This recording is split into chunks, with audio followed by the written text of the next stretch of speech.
Alright, hello.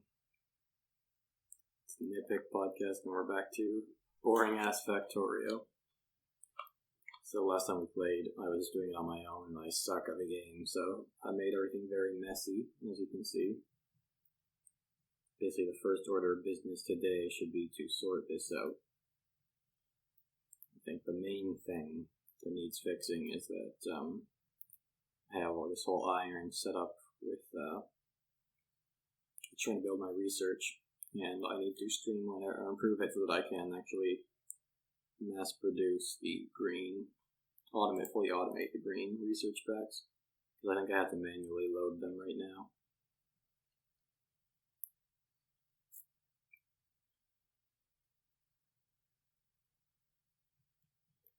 And just being able to auto-load some stuff with coal would be good as well.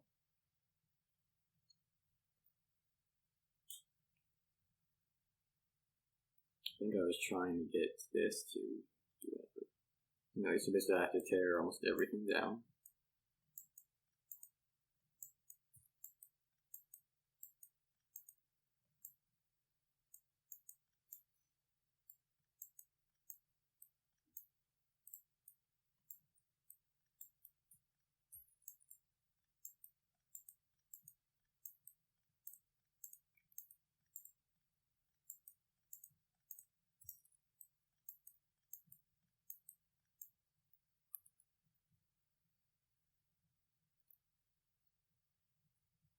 I think the way that good Factorio players tend to approach it is, at least with their iron, to kind of have one set of belts that every single iron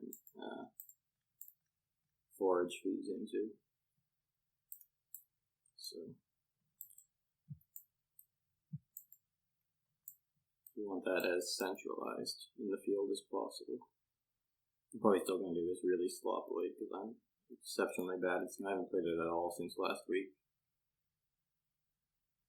So, these two here for a start. And the furnaces just attached to them. Get rid of this for now. Let's see what we want to do with it later. Furnaces, I'll manually load them for this moment, and then try to get them to load properly later on, automatically. And then, third electric mining drill.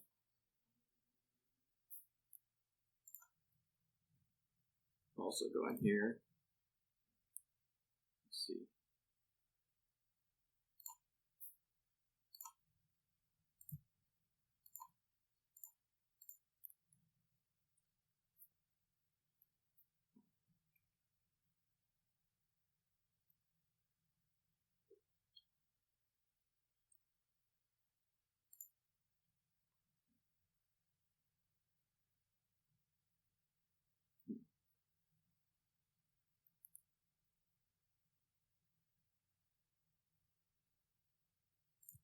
As long as each one of them gets placed onto a belt and then the belts all combine into one, it's okay. So you could do it, for example, kind of like this.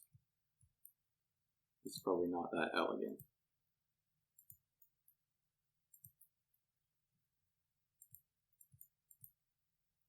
But that would be sort of the starting process.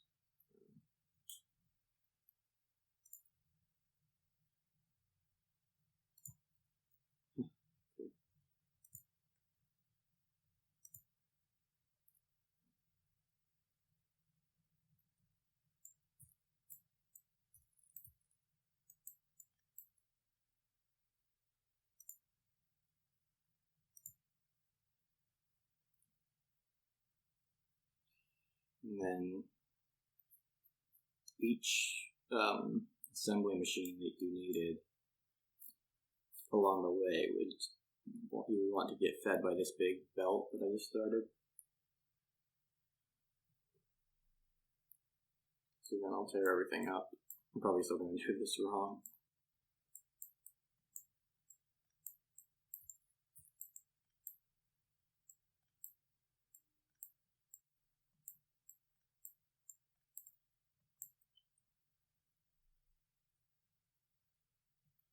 for example, it could be quite close even. You'd have the assembly machine that makes your gears.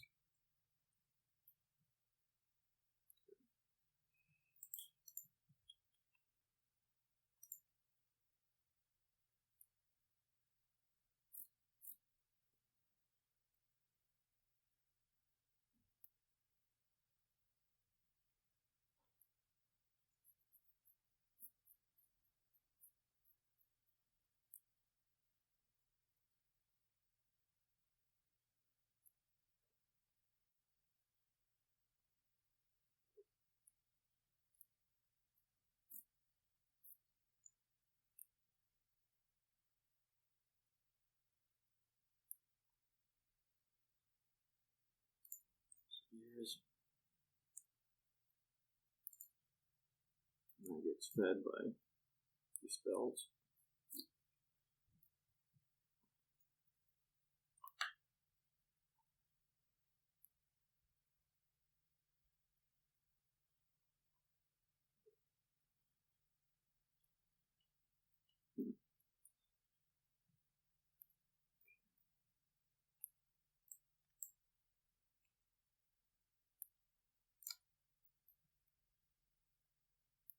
Then we'll need a second one that sliding this position there.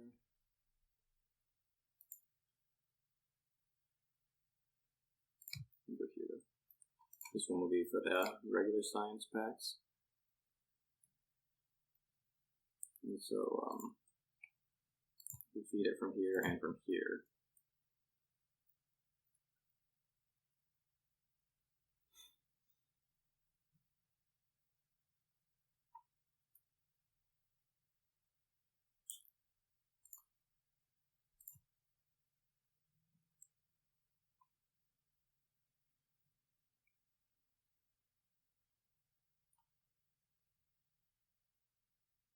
And just extend the bar.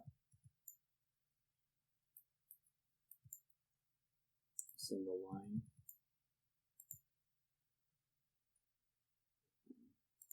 Just keep going down here. Let's see.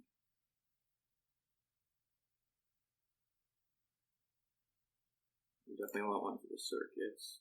Okay, first, before the circuits, you need copper cables because they're one of the ingredients.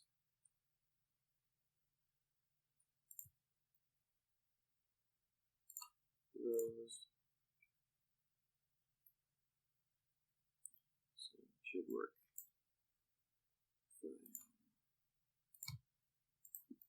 This one will be for the circuits.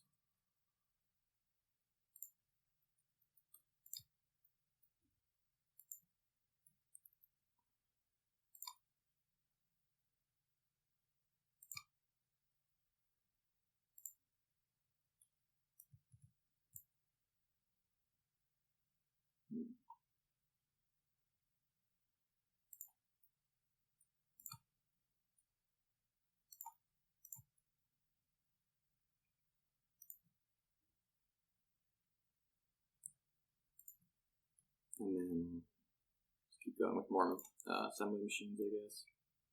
I think this is already messed up. But the next things we want are the inserters and belts.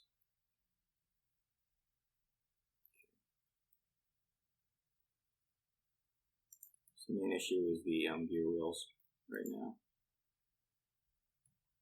There's a couple issues actually.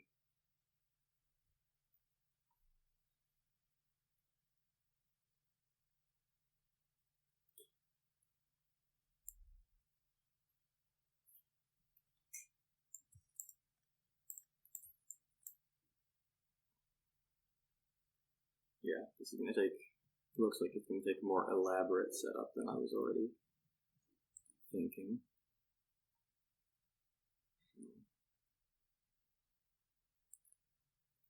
Because on one hand we need these, and then on the other hand we also need the gear wheels to get over to the rest of the system. that we can get both the belts and the inserters use them.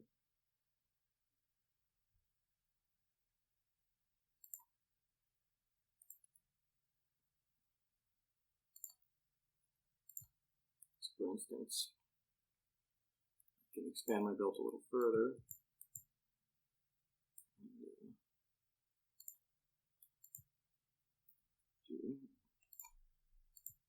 And then now this is getting everything except the gear wheels automatically.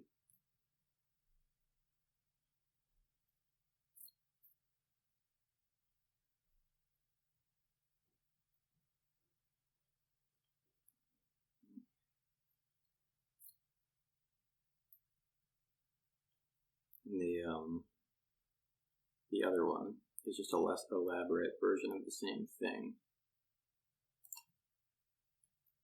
It's the belt doesn't need the copper component, even though that would be easy to add. I think I can. Switches gears.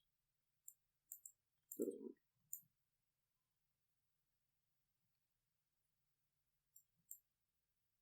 Yeah, this is completely wrong.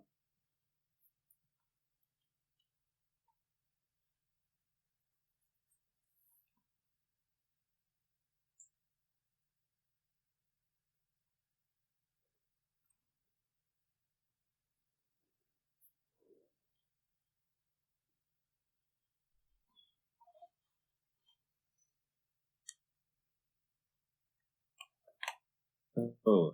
Hello.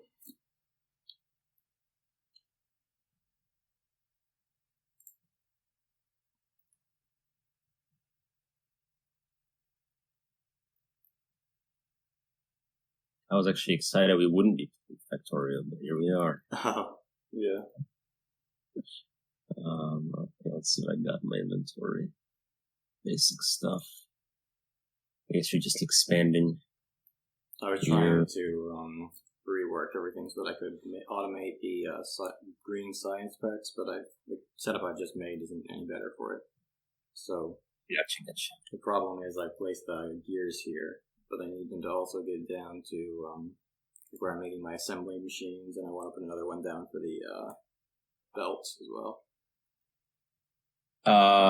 Yeah. Really, I would just put a gear assembler for each thing you're doing, because usually you need... Okay. There's like a website where you can look up ratios. I don't feel like opening it. Yeah. Hey, Meco. Meco can do all that. He's actually excited. Oh yeah, one thing you haven't done, I don't know if you want to, but you can devour your ship and get materials from it. Oh, I think it's past the point of being relevant. Oh, so like to the ship part itself? Because I know you can like cannibalize a few things from containers in the ship, but that's supposed to be what you're supposed to do at the very start. Yeah, you can eat the containers themselves and get some iron from them. You're right, but there's no point now, so may as well leave it just for posterity. Just to make the map pretty, yeah. Let's see. I'll find something to help you out with. Looks like you got some guns. Good on power. You're very good on power.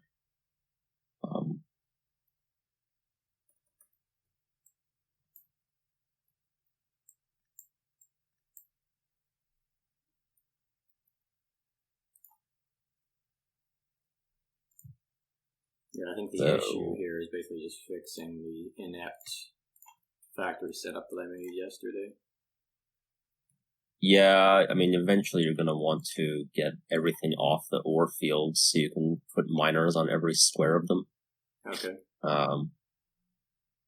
Usually what I do is I cover every square of the ore field with a miner and then have that all output to a few belts, and then it depends on how you want to do it. If you want to have smelters at the mine site or have like a big central smelter farm, it doesn't really make a difference.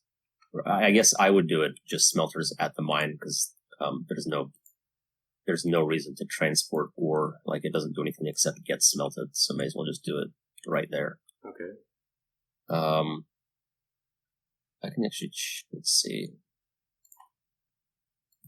Yeah, that was my inclination, was kind of just to have every single drill feed directly into a furnace?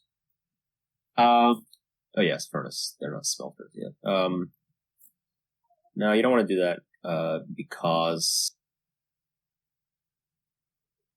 what do you? So, mine speed 0.5 per second, crafting speed 1. So you can it's the ratio is 2 furnaces per. No, sorry, two drills per furnace. Yeah. So for every 2 drills, you're gonna want 1 furnace, basically.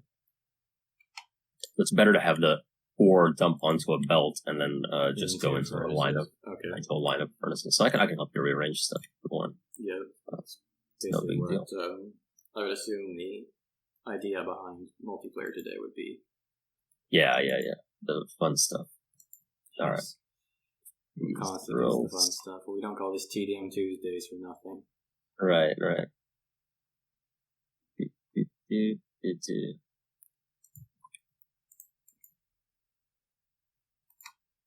Yeah, this game's good. It's just like, this part is my least favorite, just starting out. Maybe some people like it, but I've done it. Uses blueprints at the start now. Nobody wants. That's what I would do, honestly, because I've already done this, so it's like, It doesn't challenge me to do it again.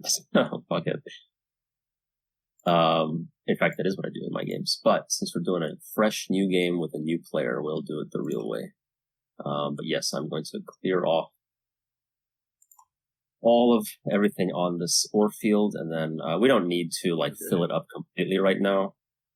Just coming in and wrecking is fucking. That's fine. It's garbage anyway, so might as well wreck it.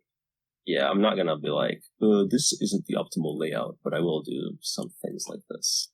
Clear off ore fields. Yeah, I really don't care about whether it's optional, provided that it works. Right. Yeah. That's totally fine. Nowadays I'll usually look up ratios just so I'm not wasting any machines or anything, but get rid of that. Okay, cool. So now the way I do it is it depends on where you want your smelters to be. So we'll say, I don't know, we can have a line of smelters. I guess it killed the power to everything. That's fine. We'll just tear the whole thing down and start over. That's probably the best way to fix this situation. So what I want to suggest we just put smelters out this way. I'm like, character in the way. That's not a problem in Dyson Sphere program. So I'll have them like that, and then that doesn't actually work. I forget how Factorio works. We need room for inserters. So I usually do 2 rows of smelters, and I have coal on the outside and the ore on the inside. I don't think I also anyone more. Yep. Okay, you got it. Nice. All right. So then I have belts here, or I'm like that, and then that tells us which way we want our miner. Actually, it doesn't really matter which way the drills face. But you'll have the belts coming out this way. So I usually just start at a random spot. You don't actually need, when you're putting down a miner or a drill, it has aura around it. And so you don't need the miner itself on top of the ore as long as it covers the ore in its little area of effect. And what you especially don't want is for it to cover other ore, because then it'll drill both and contaminate your lines. So I'm going to put it such that it does not grab any coal, and I think it's actually as far as I can go. And then we just leave 1 space, like so, and we can put a belt, and it'll dump directly onto the belt. And that belt goes to those furnaces. And then I'll skip a space and then put more drills down, and that space I skip is just leaves room for power lines. That's how I personally do it. Okay. So I just need to make 4 miners, and to do that I need to grab. I'm putting all the stuff that I have into these boxes so you guys can pick them up. Okay, appreciate it. Oh yeah, that's perfect. So we'll need those furnaces. We'll basically count how many miners we'll have, and then so Meco's doing it a little bit It looks prettier this way, honestly. Technically, you can hit 3 miners with 1 power pole, but then you always get like an extra one dangling off the end. So this way uses more. It uses more power poles, but they're also they're small power pole. So yeah, we got ore coming in here. This isn't right. Sorry. Okay, here's what I'll do. So we have the. Usually I'll do that. What I like to do is have the output in the middle. And then we'll have ore and coal both on the outside on the same belt, actually, because they can populate different sides of the belt. And we'll do it.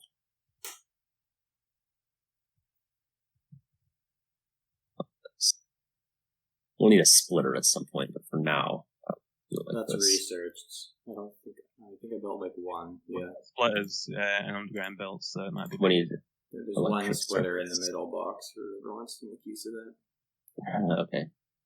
Yeah, I'll just populate 1 line for now. We'll need it for coal. I guess I'll use it for the coal line, so we can have coal coming off and then getting split. So part of it goes to. The splitters are. What'd you say?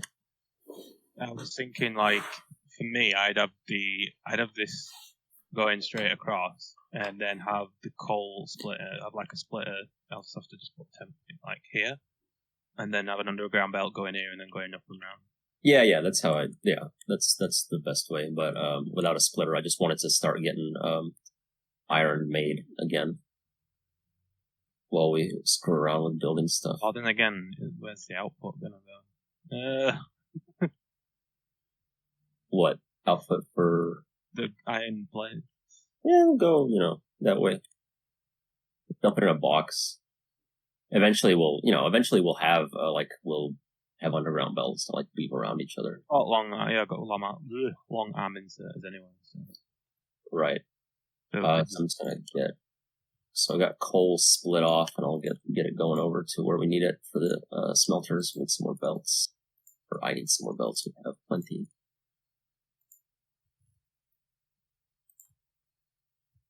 So now we've just come in and taken over Exdeath's game. Yeah, it's just like entirely. Just like stood around, just like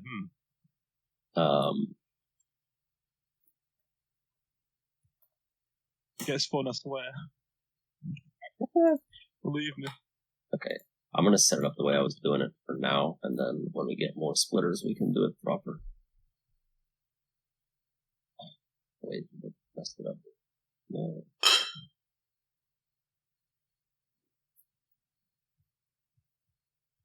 There we go. Okay, so now we've got coal and iron on 1 on each side of the belt. We can get that, start feeding into these harnesses. Get power over here. All right. So, and then we'll start getting some iron plates coming out again. Slowly but surely. In fact, I'll do a 1 whole row. So we don't really need these here then. We really don't. It'll be better in the future because we don't need it more compact, so it doesn't run into our copper line. But for now, this will do.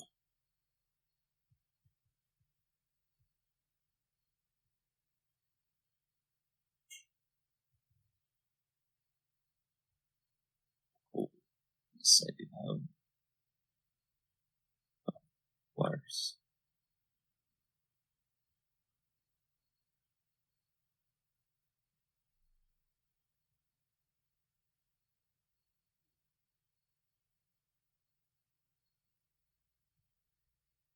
They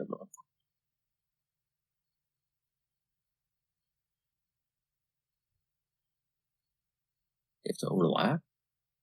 Oh, they do. Yeah, okay. That's no good. No, they don't. We can hit 3 with each. Yeah.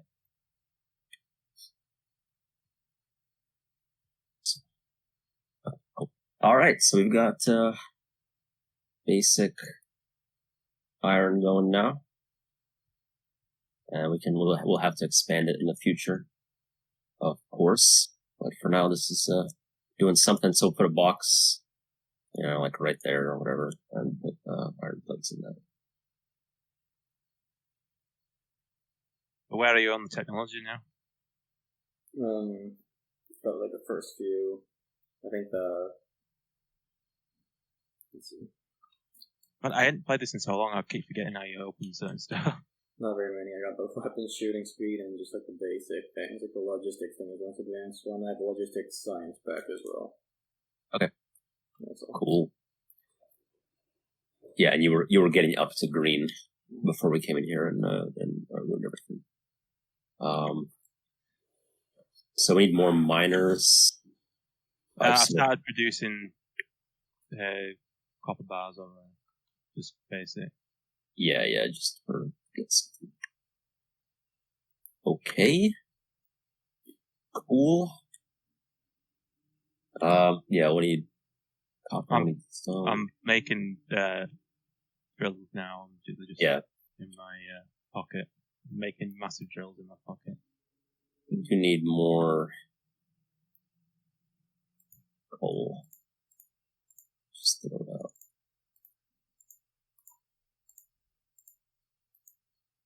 Hard to tell now that it's dark where I should put this coal miner. I think there is correct.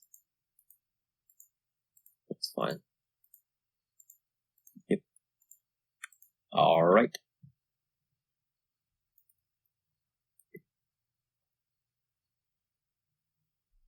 I think this is where that Crestorio mod really excels, is that you get electric pretty early on.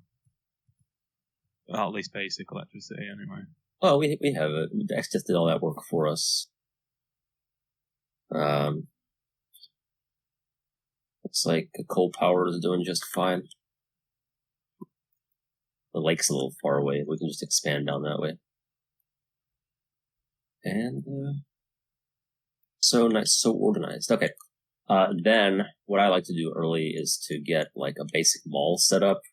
Mall is called that because you go there to pick up, it's where you make all your equipment. So you go shopping and pick up what you need. So that's where you make belts and inserters, all that kind of stuff. So I know, you had a basic one going.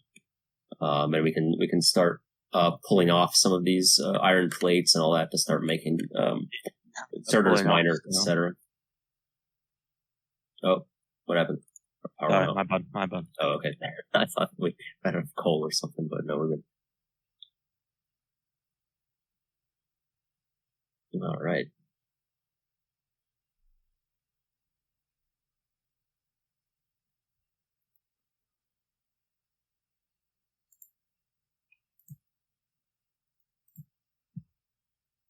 Oh, you don't have there's a mod called Squeak Through that I always use that lets you slip between most things.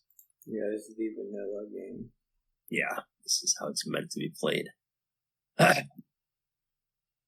Squeak Through is really mainly for pipes, because this way you can't go between pipes, and you'll probably use, we'll use underground pipes, so it won't actually be an issue. Oh, there's trees everywhere. I know, this is a beautiful forest biome. This is great for defense against biomes anyway. Mm-hmm. It'll take them 20 years to get to you, and by that time you'll have quit. Yeah, and you can visually see how your pollution spreads by watching trees die. So that's kind of neat. There is, of course, also if you open the map, there's a pollution map mode, so you can see that your pollution has not spread very far, but it's going. I know in some mods there's ways to scrub pollution, but in the vanilla game you just have to build more guns. The climate change mod. Well, Factorio does it as well. All right, I want to start setting up the I found my first huge, kind of big biter base. I'm gonna try and lure him over. No, I'm not really. We have Exdeath has a row of guns at the north of the base. Yeah. But I wouldn't antagonize them. They'll suffer enough as the game goes on.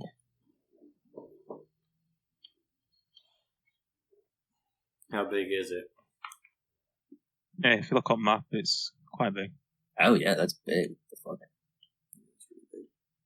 It's guarding the crude oil, so yeah, we'll need to clear it when we get to oil. That's why I would explore it a bit. I want to see. There was an earlier one that I destroyed that was smaller. It was like 2 or something. Okay, yeah, they're usually around resource deposits. Actually, I'm not sure. There's always some around resource deposits, but there's also a bunch of random ones.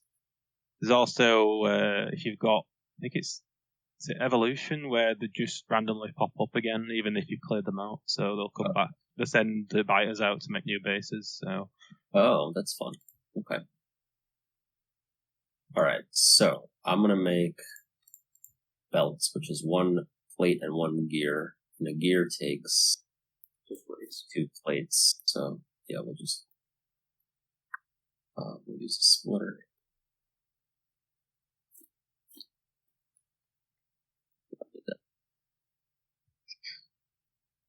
How have we got -3 viewers? Oh wait, no. Factorio is just that boring. Yeah. So there. Good enough for now, and then that'll go off, wherever. And this one will go into making gears. Of War. Gears of War. What a game. What a game, right, guys? I didn't like Gears of War. You knew that. You're just baiting me. Yeah, I thought it was really boring. That game, it traumatized my grandfather. He watched me play it. Oh. I sawed a dude in half. It was like, what the hell? Alright, so we have, that's belts right there. And what I'll do is, in the future, you know what? Yeah, so belts feed into underground belts and splitters. So we're actually going to want to set up, that's how I like to do it, is have all those assemblers just around each other. So we'll have that one be underground belts, which needs belts and iron plates. Perfect, that's easy. And then splitters need iron plates, more belts, but also electric circuits, which we're not making yet. So require copper. Yeah, so I'll have the belts also going into a chest for us to pick up, but then that chest will dump belts into making. They are also needed for the logistics science pack as well, which is probably, we need to mass produce those faster than we need to produce splitters, I'd assume. Yeah. So the way I don't usually go for, what am I trying to say? I just let the belts, the lines, and the assemblers fill up, and then the underground belt assembler will take all the belts it needs, and then the rest will go into this box, and it will, with the box, it'll start to overflow, and the surplus will go into green production. So it'll equalize kind of, and whatever needs it more will end up taking more, and then if we run out, we just make another belt assembler, or by then we can upgrade to level 2 or level 3 assembler. We'll see. Although on that note, I do usually like to make actually two belts assemblers, just because belts are so useful, and they feed into higher level belts, which then feed into higher level belts. So you always need more belts. So we'll do that. So this will also be.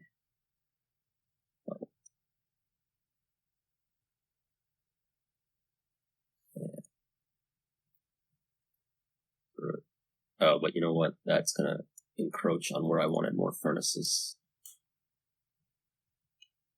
I'll move this whole thing down.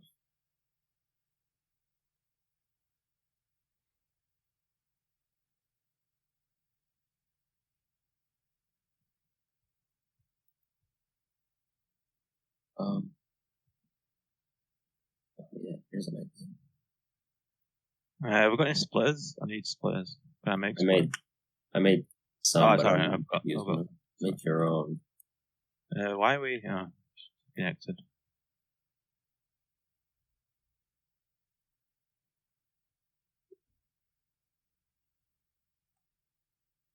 I guess the way that I usually play this game multiplayer is like I'll pick a project and be working on that while other people do other things. I guess that's hard for like a new player to know what kind of to work on. Yeah. But I don't want to like take over the game. No, that's already gonna happen. That's fine. I've accepted that. I'll just watch you guys basically. Once we get set up, we can. I guess if you want to work on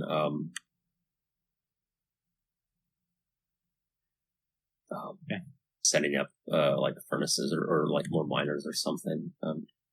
Not that that's particularly interesting, but it's also easy.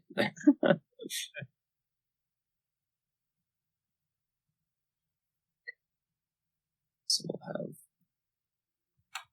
that goes to, okay, yeah, this I like this. I'm gonna set up them all over here. We'll have this little area, and when we get explosives, we can blow up this cliff.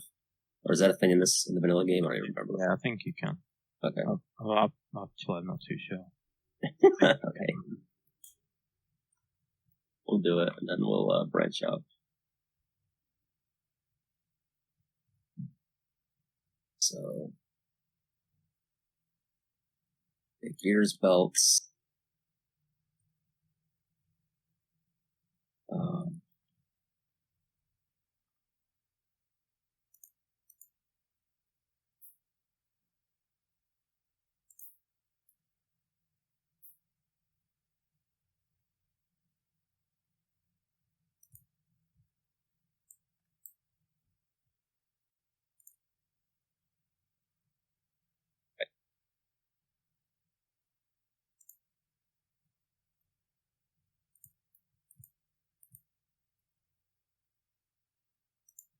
Commands like copy. Oh, okay. Yep. Cool. And this will feed into underground belts.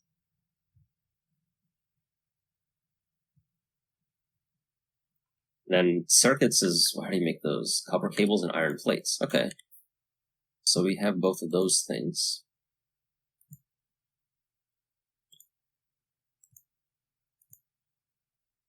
Oh, we don't have copper cable. Oh, can make them, but Yeah. That's and then we can put those into splitters.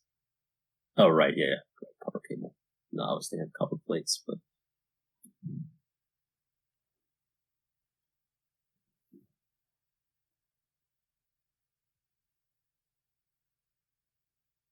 I don't know.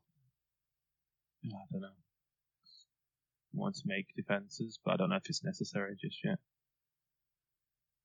Well, better make them before we need them, I guess. Well, what's stone used for apart from making walls?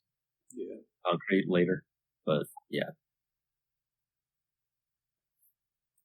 Concrete and then nuclear structures need a lot of concrete. But that's way later, so.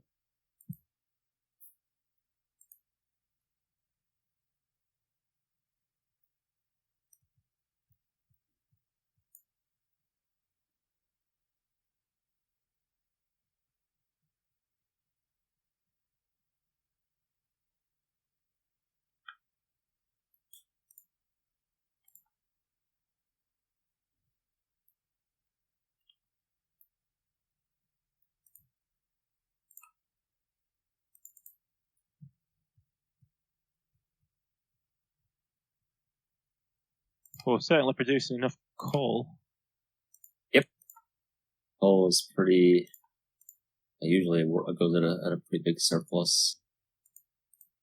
And actually, I have a bunch in my inventory that I just need to dump.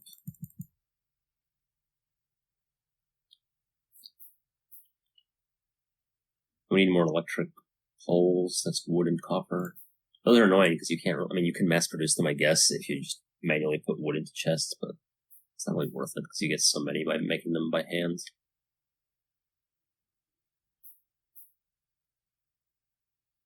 I have some. I can put them into your chest for you.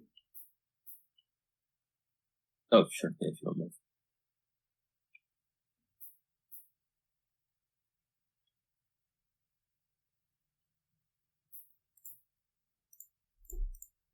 What we should add is like flying biters. They're pretty interesting. maybe in the expansion or whatever. Yeah. All right, we're making. Well, whoops. I did that not well.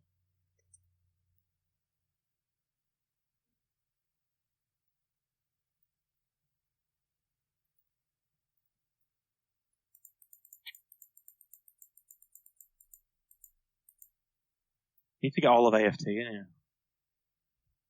Everyone can be running around not knowing what to do. Only me and you know what to do. Yeah.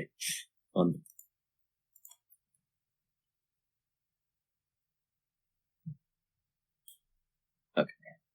What's that? I don't know if I pronounced this right, but Anno? Ubisoft? Yeah. Yeah. Yeah, I really like those. They're like logistics games, so it's kind of similar to this where you build a city, but like you have certain types of citizens that need certain goods, so you need to like produce those goods. And the game always takes place on like in like a bunch of islands, and like only certain crops grow on certain islands, or like only certain animals are on certain islands. So it's about like setting up farms and like efficient layouts, which is similar to this, and then transporting them to warehouses, and then like trading between the islands and providing those goods to your citizens so they can like upgrade. And then when they upgrade, they unlock new buildings and new types of citizens, so you then have to like expand your production chains. And your goal is to just build. Your goal is to build like certain types of like great works, like a huge cathedral or something. That's like the end game goal, depending on which game it is, because every Anno game takes place in like a different time period. So they're really good. It combines like Factorio style stuff with like city building. There's no combat or anything. The latest one is actually the best one too, so it's not one of those series that's like dying anymore. It had a rough patch, but they're on sale at the moment. I look at them and it seemed interesting. I don't know if I'm interested in city building much. I don't know. Yeah, it's the city building is really more like what's the most efficient. I mean, you can make the city look pretty. It depends on what kind of player you are, but I play it like, how do I make the city most efficient so that like it looks like a mess, but it works. Yeah. Well, it's like mine is like a grid. It's like this police station covers the exact. I see Exdeath is dying. Oh no. He's just gonna kill himself. He's so bored. Okay, we need okay. So we'll have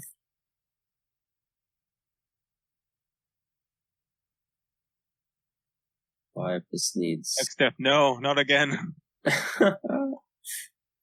You have a family. Should have played Doki Doki Literature Club. Exdeath, no. That's why I did it. It was because the concept of suicide reminded me of Doki Doki Literature Club, which is a better game. Right, yeah. Stop!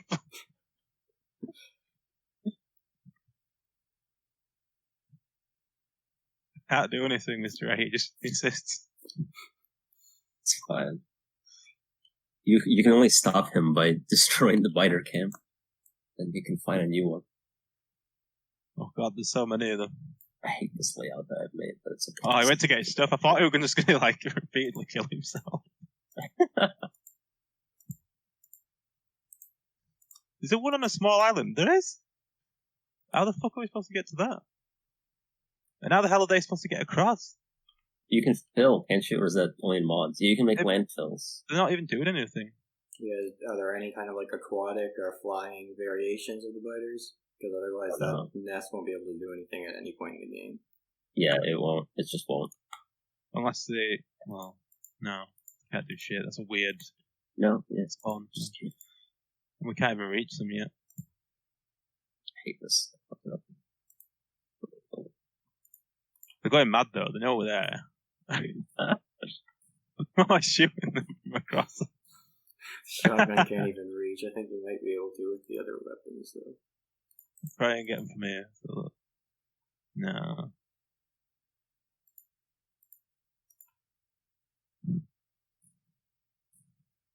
Come up here. I might be able to take this base on. Oh, shit. No, we can't. Especially with my lag. Fuck off! Guy, you guys fucking around. Sorry.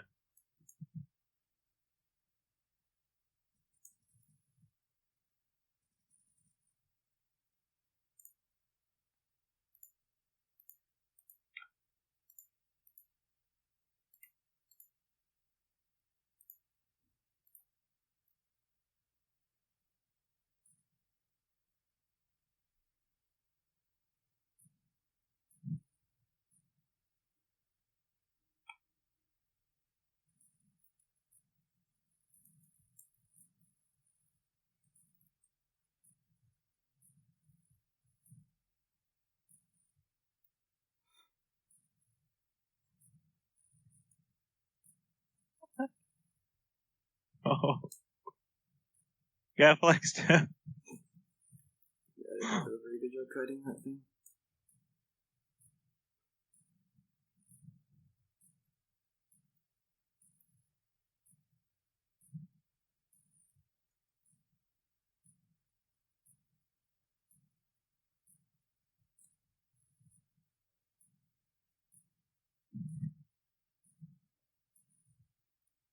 Woo! Mission successful. Hey,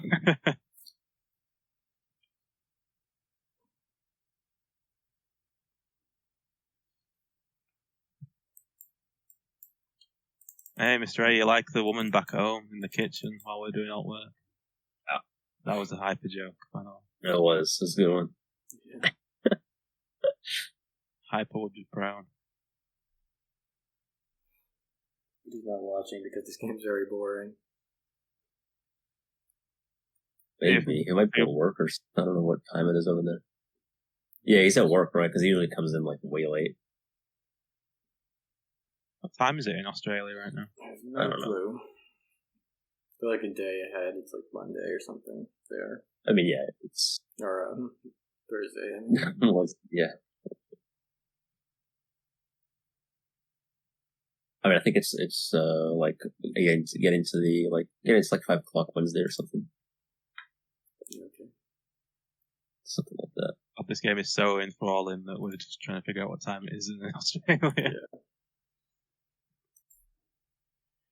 We could talk about Resident Evil. We haven't done that yet. Yeah. We haven't covered that. What's your take on the latest trailers for Resident Evil 8? I haven't watched them. I haven't watched any of them on it. What was the game like that Graham streamed last night? It was basically just Ninja Gaiden. Oh. That's what it looked like. That's what I said in chat. Yeah. Had it on in the background when we were playing. I watched a bit of it because I had to rename it all and stuff, and it just I couldn't understand what was going on. By which I mean I couldn't understand what Rain was saying. Yeah. No offense for him. He wasn't really talking about the game all that much because it's not really a game where you can talk about what's going on. It would just be like, oh, I dodged that enemy, and then I'm jumping on this particular platform. It wasn't really engaging. It's commentary, so we talk about like Mega Man and shit all the time. That's how to do it. That's like when I watch streamers play that kind of game. That's what chat about shit. Okay, what am I doing? Yeah, Resident Evil. Resident Evil. I mean, that's good. I like Resident Evil. I want to. The 3 remake has been on sale enough times that I should have picked it up. Like, I didn't want to pay full price for it because I heard it wasn't worth it. But I know it. I hear it's still like good. I'll definitely buy the second one. Yeah, I just been meaning to get around to it. The second one sounds good. Oh, it is really good. I highly recommend it. I want to replay it. There's a VR mod now, I think. Something like that. VR mod for the second one? Yeah, the remake. That's weird. Yeah. Apparently there's... Sorry, go ahead. No, I was going to say I'd understand it with the first person one. Oh, there is one. There is VR. Well, no, it's only PSVR, so not on the PC, and nobody's been able to mod it in yet. Which is actually, it's one of the reasons I stopped playing. So I was like, by the time I get back to this, someone will have made a VR mod, but nobody has, so I guess I should just go beat it.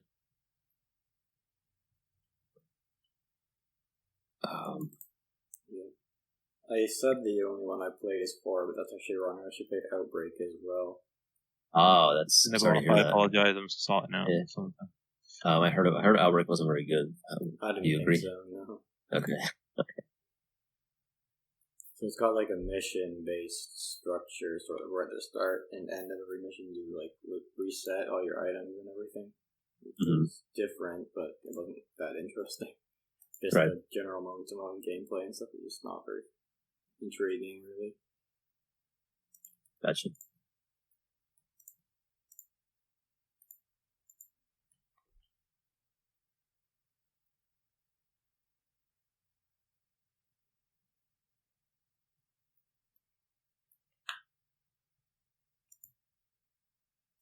Yeah, it'd be interesting to see where VR goes in the future. Like, I know this is quite good now, but I mean, it'd be good when they start doing the gloves properly and bodysuits and shit. Yeah, that's true. I'm not a VTuber watcher, but that Code Meco has a similar thing where I don't know if you've seen her, but she has like a full bodysuit where she animates the character that she's done. I literally have like no knowledge or interest in VTubers whatsoever. Well, she's a. Well, you should, because actually. Yeah. Well, she's not. I won't even say she's a proper VTuber because she's not like an animated tuber. She's just more like I don't know. She's like a troll. But she made her character from ground up, and she uses the bodysuit and that to animate it in real time and stuff. Like where the body movement she does, the character does. And I thought that'd be really interesting if VR gets to that point. Which I think it will do. Playing something like a Counter-Strike type game where everybody's just able to move in real time. Yeah. You'd have to have like a treadmill though, because you can't be walking around your house in in VR. Yeah, they have those VR treadmills that are. It's just like a slippery platform, like you just wear socks, and you can slide around on it. Like all it actually does is like bolts you and like holds you in place, like with a harness, and then you can slip around on this platform. It'll just be people doing Michael Jackson moonwalking. Basically, and there's already, because you can strap basic sensors like to your feet, and then just like walk in place, and the game will register it. And then if you basically upgrade from that to one of those, in place platforms, you can basically walk like you're moving. But it's weird because you have this harness on you, so it doesn't like feel the same. That's the best you can do right now, basically.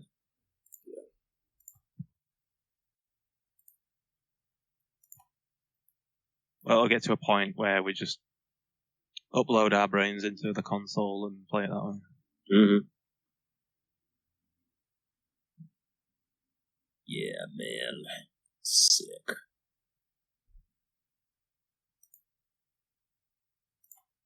Okay. Even more depressing for me because I've turned the music off because I used to listen to stuff in the background while I'm playing this, and so it's just the sound of the wind. Yeah, I have the music off too. I have it on. It's just wind. It's a windy game, man.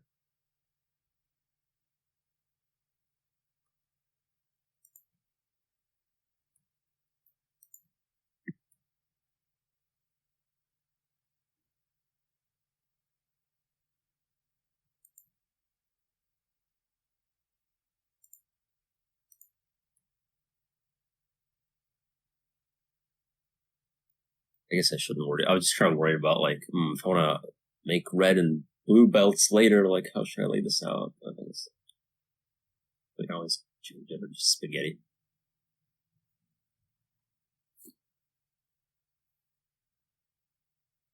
All right, come on. All right, here's what I'm gonna do.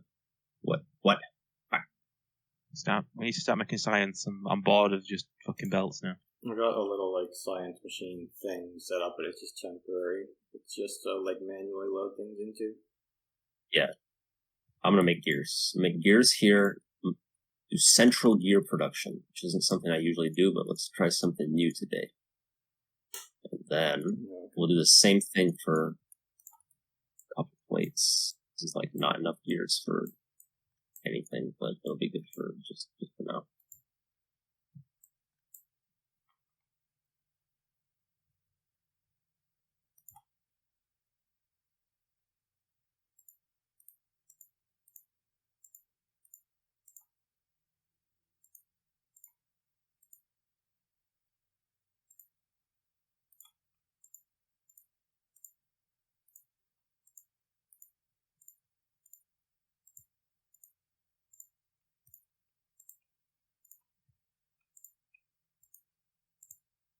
I think we need to have more lip smacking in this conversation, boys.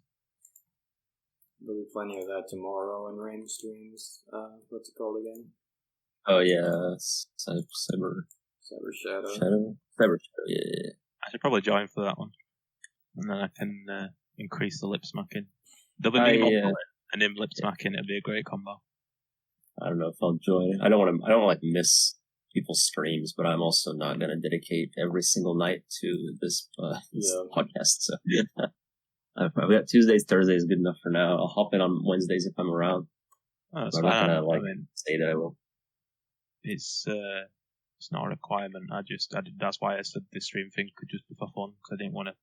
Well, people are asking like Wally, and that were asking when specifically do you host, and that's whenever. I don't want people to. Yeah, it should be casual, but I don't want to. I'd like to be there if I'm around. So. It's no serious. It's just for fun. It's serious to me. Serious business. Yeah. I'm just having a midlife crisis, boys. That's all it is.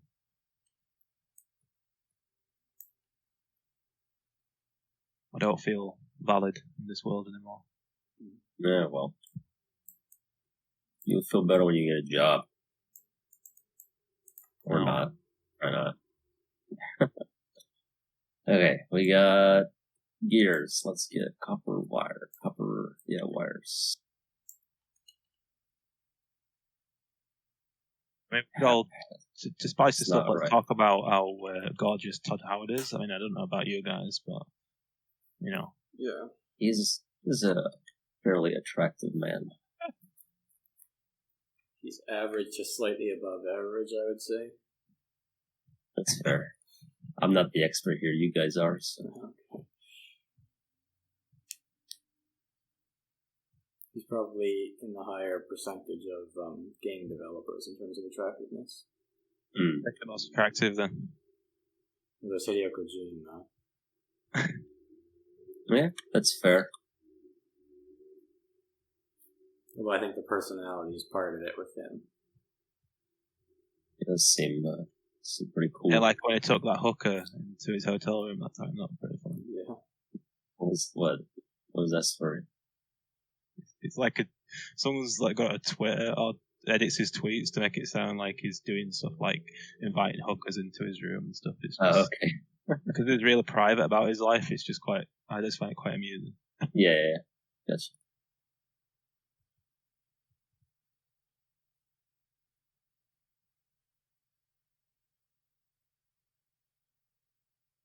He did go on like a weird streak of going and meeting up with all these people and saying that they were his soulmates and stuff. And I think it was just before I did the start of the development for Death Stranding. And they were just like meeting up with, I don't know, like Ron Perlman or something, and just saying like, "Oh, we are spirit brothers" or something. Okay, Hideo. Yeah, I don't know. Maybe that's more normal in Japan. I don't know. I think Death Stranding just fucks with people's heads. I mean, he had that with Guillermo del Toro as well. Yeah. They're like best friends. Yeah, this is my best friend. And Del Toro's like, yeah, sure we are. Yeah. It's like, put me in your game. Not his voice, though. That's sad. His appearance. Well, it's because is it Mexican or Spanish? I can't. He's Mexican, Mexican, yeah. And his English is probably, I don't know, he directs American movies, so maybe he just didn't want to voice act. He sold out. He used to make fucking Pacific Rim. It was yeah, exactly. When I first watched that film, I did enjoy it a bit, because I thought, I just liked big things smashing buildings up. I don't think it's like a bad movie. I think it's fine. Yeah, but it's like average. I think it was Mario was like one of his favorite films. No, like he's I watched that. He's watched like 15 films, though. You gotta understand that. That's true. Mario does not watch movies.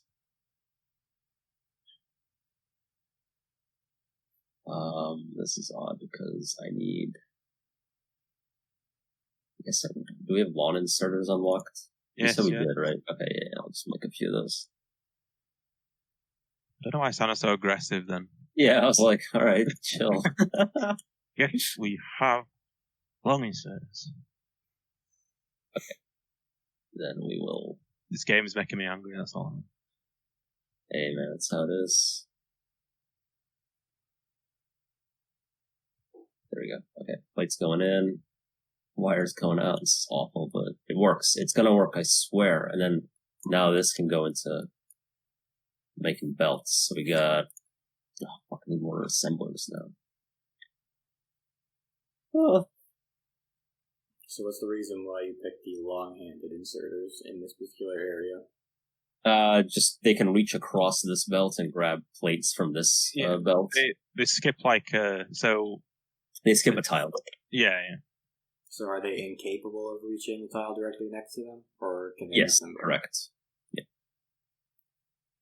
So they will only pick up the iron plates from that, and then I'll deposit the green circuits onto the closer belt. Oh, by the way, I noticed there's a problem with the coal and iron belts, where every now and then the coal will take up both belts like this.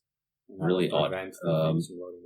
No. I think I know the problem. It's this drill here. It's that one drill. It was too close. Oh yeah. It was picking up coal as well. I left that off. This one might also be. Doesn't say it is. No, that one's fine. Yeah, I think that one. Problem solved. Good call. Yeah, I did notice that as well earlier, and I thought like someone had just accidentally put something, the raw material down, so I didn't say anything. I should have. Okay, that's going. Get belts going. Belts need. Yeah, I ain't got what to do now. I'm gonna find some of me and Exdeath to do. Okay. I'm gonna finish this, and then I'll also. I guess I'll make assemblers next. We should start making machine guns and then go destroy things. That's true. Yeah, that's not a bad idea. We have to research that, though, don't we? I think we can make submachine guns at least. SMGs, yes. I ain't got any armor, though. I'm going to have to make that. Light armor, okay. It's just iron plates, so you can probably just grab them off of there. Yeah.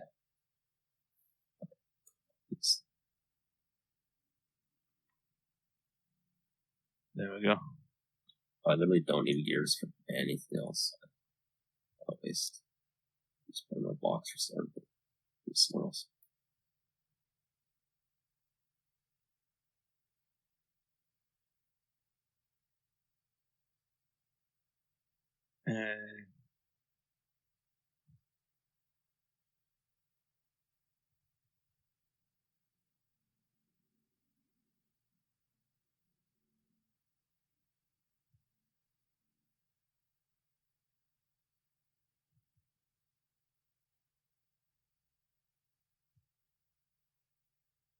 We had a fourth viewer briefly, but he left. I don't blame him. Yeah.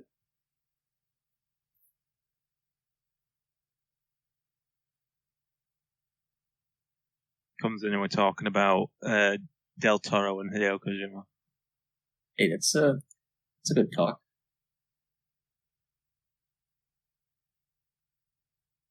Yeah, so I was thinking for the first episode of the thing about this is what I mean. This is why I haven't even bothered with the fucking Discuss podcast thing, because nobody can settle on a time, date, or anything. I mean, I know I give it short notice, but everybody's always got something planned. It's hard to organize with that many people. Yeah. I mean, even if you have like 3 or 4, it's still better than none. It's just 2 of us. I don't know. But yeah, I was just thinking of just doing like everybody just introduces themselves, and then we'd briefly talk about your favourite game or something like that, and rip the shit out of it. So, I mean, it's going to be difficult for me because there's absolutely nothing to say bad against Persona. So, I don't know about you guys, but you know, you best choose a good game. Game is. Yeah, I'll try.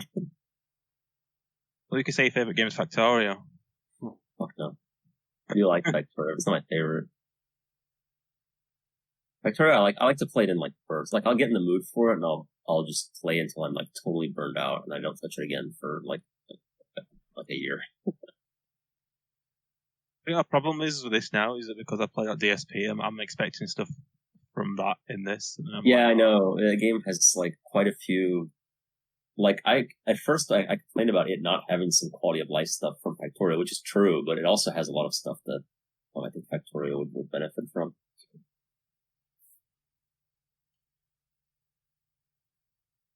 Do is actually just go ahead and split that off there, and we'll use that later. Okay, all right. This is making. We got all the yellow stuff. Racist. This one is. I'm just making ammo, and then I'm gonna make a machine gun and go and shoot shit.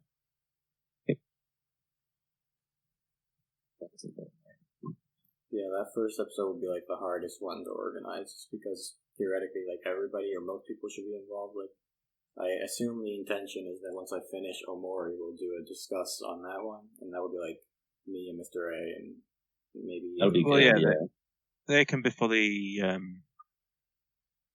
the longer ones. What I mean about the first episode and that episode 0 would just to give it a test to see how it goes, really. But if it's not going to work, it's not going to work. It's fine. Yeah, but I don't think it's essential that we have an introduction episode or anything, really. Yeah, I don't really care though. But I think it could be fun if we get everyone, if we get enough people involved. Yeah. And I know Raim just wants us to talk about Max Payne, so. Yeah.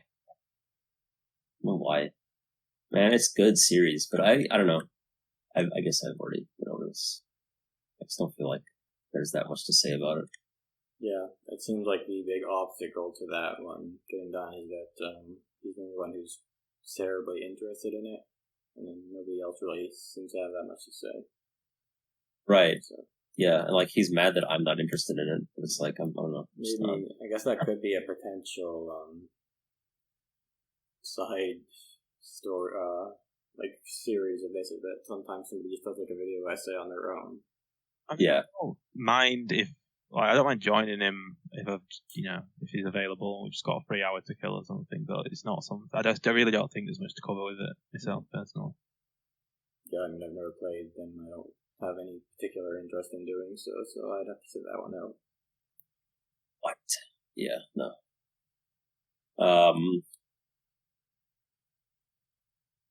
I think part of it is he just played it and put like a lot of effort and made a lot of clips and stuff. Yeah. And he wants to like use them. I found another base down here. Then it's like he can do that when he makes his own video essay. Yeah, exactly. It's like it's not our fault you did something that nobody expressed interest in. Like you didn't ask if anyone was interested in it before you did it, and now they're not. It's like you can't be mad. What Meco? What are you doing? Wow. We don't need that stone. Leave those poor animals alone. Need to die. We're not making any more or enough iron. Oh shit.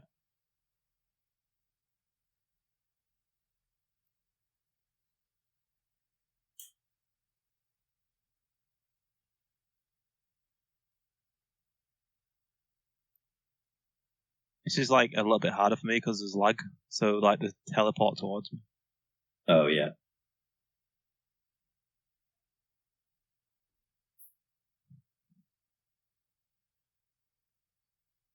Yeah, the sooner you take them out, the better, really. Fuck.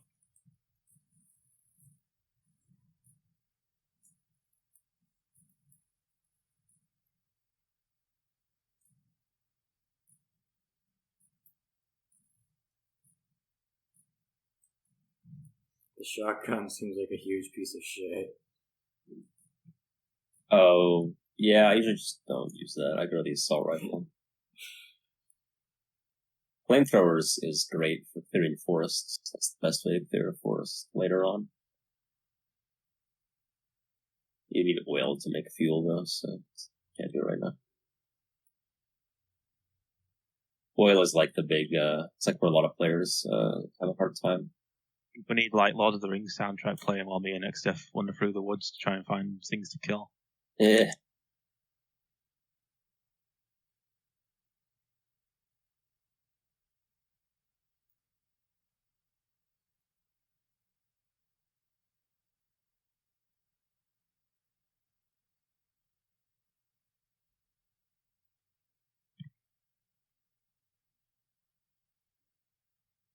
This is so romantic.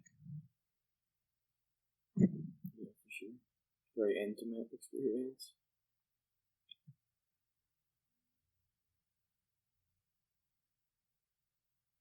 If we get a car, can we ride in it together? I don't know. Can you do that? I mean, it looks like you should. I don't know if it has 2 slots. No. Yeah. I mean, you can take 2 cars. That wouldn't be as intimate, though. No, it wouldn't be. You're right.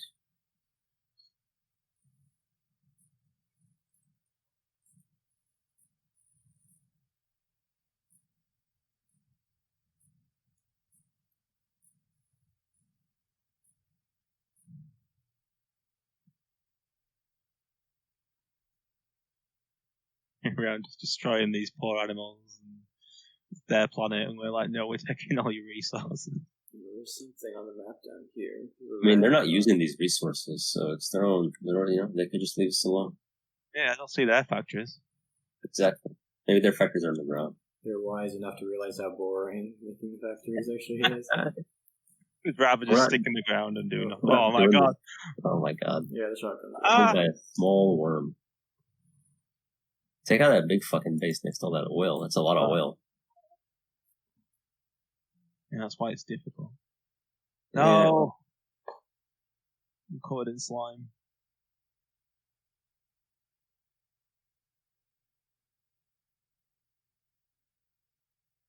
Well, Tuesday night. Okay, that's that. Wow, our podcast is down to 2 people. I've got your stuff, Exdeath, don't worry. Okay. I don't know where you are, though. Where you down there?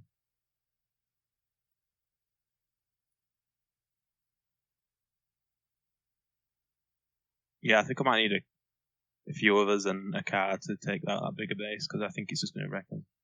Well, I think we could use like a turret creep type of approach. We could put one turret on the edge of the next turret's range and kind of just go from there. How do you drop again? I have no idea. Hold on, I've got an idea. Z. This is Z. Z. Yeah. Oh, okay. Well, it said I dropped it, but I don't see that I dropped it. Did I just get rid of it? Huh.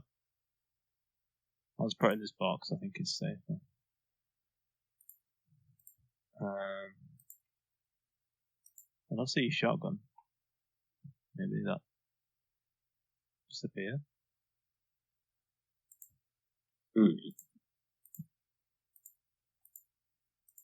Guess we'll just have to make a new one. Oh, wait. It's here. For some reason it drops it over here. I still don't see your shotgun. I have left it back there. It's not very much stuff to make a new one. Also, it's garbage. The starting pistol's probably better. I don't think I ever really used the shotgun. Yeah, I only use it to see what it was like.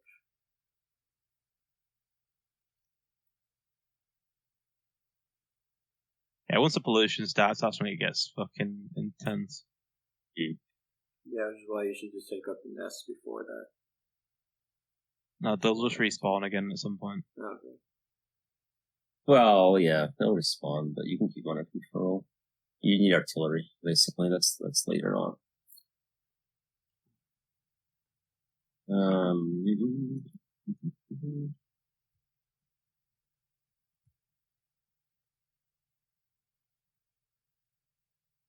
Where should we set up the lab? Here? Like, somewhere? Yeah, the place I put it before is obviously a waste.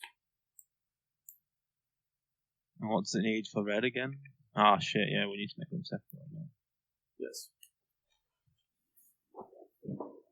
Red needs iron gears and copper plates. Okay. Well, iron gears being mid there. And copper plates are way over there, but we can split that off, I guess.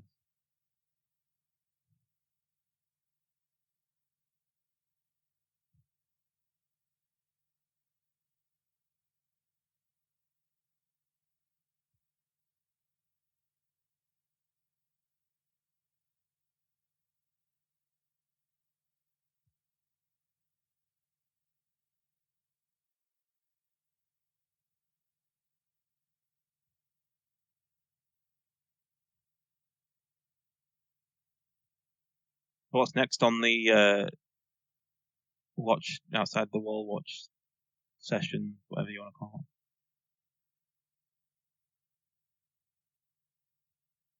it? Okay. I have no idea. I don't join those, so I don't keep up. Well, you did at one point, or am I do every once in a while. Depends. Just depends on if I'm around. I refuse to commit to it.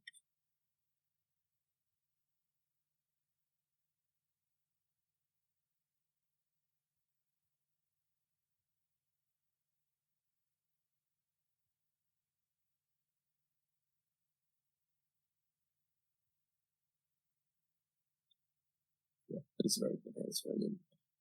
Then these will drop off, like whatever there, and then we need.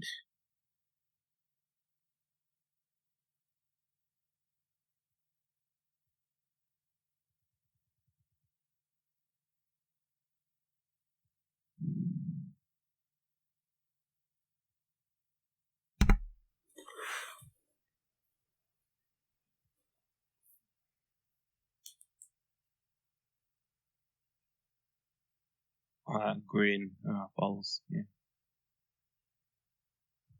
So we'll just check what green is. Whoa! Anyway.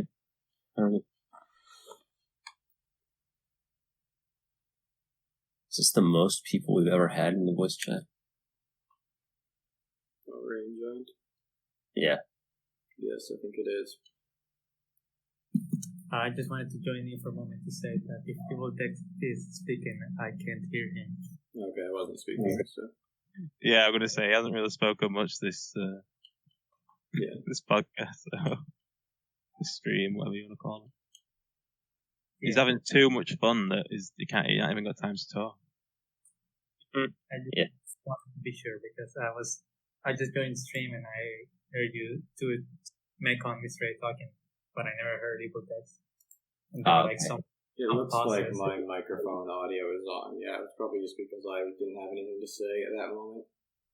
But just in case, can you turn the stream's audio on right now and see if my voice is being streamed? Yeah, I'll just drop out right now. I just wanted to. Yeah, it is. I've just heard it now. Okay, thank you. Thank you, Rain. Yep. Yeah. We love you. Good watching out. I love you too.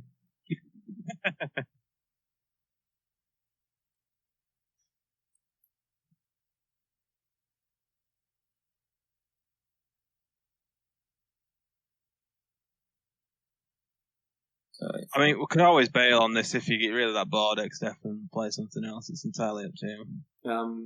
This will probably be the last time I stream this game, but we'll still go through the rest of the night playing this one, I think. That's how I would approach it.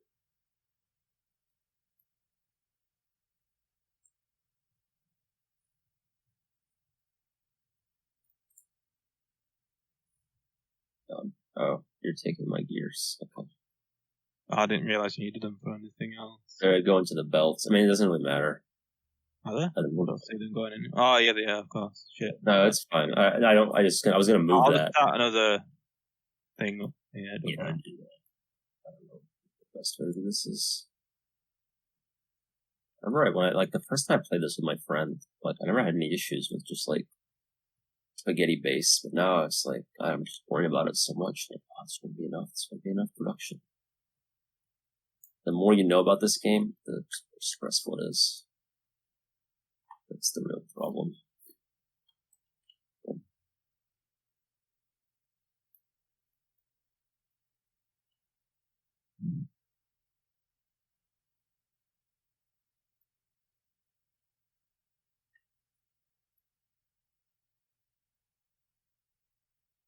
Okay, so need to make green science as well, which is inserters of belts. Mm-hmm.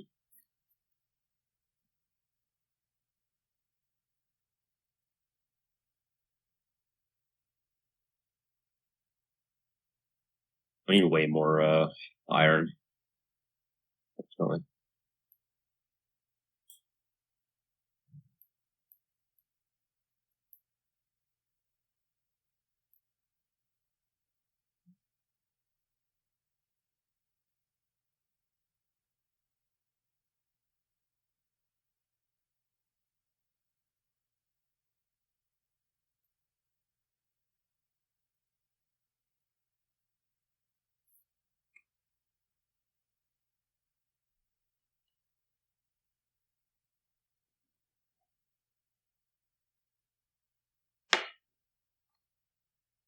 This looks stupid.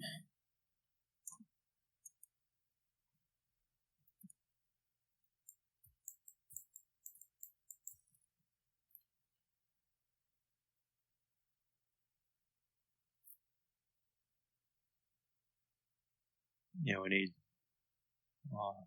more production going on here.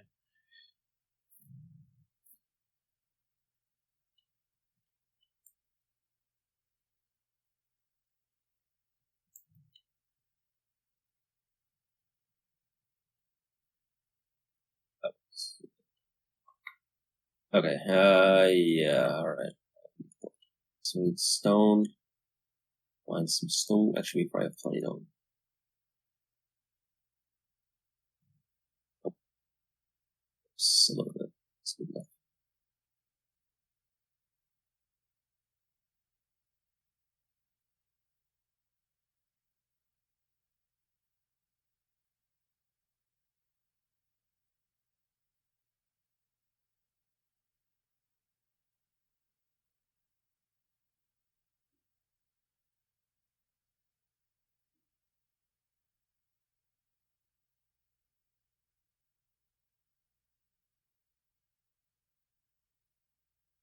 Why is the iron production so slow? We've got tons of furnaces for this stage.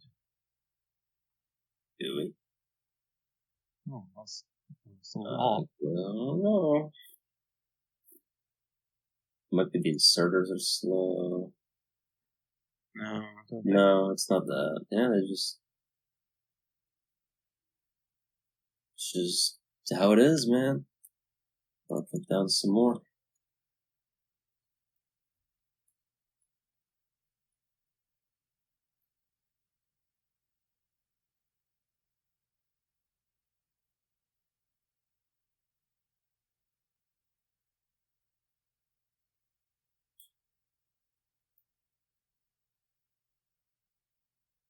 Oh, no. I don't like how the splitters work in this game with the filter, because it filters one material out one side, but then it also blocks it on the other side. Like here, I want It's an easy fix. So. I want coal on both sides, right? But it won't do it. Yeah, it's an easy fix. And what you're trying to do, yeah, okay, so here's what we do. Check this out. Okay, so I'm gonna do this. I don't know if you've done this before. It's pretty fancy. But it's like you use an underground belt. And you want it on the left, yeah. There you go. That's all. This power goes away. There. And then, oops, that's the wrong material. My bad.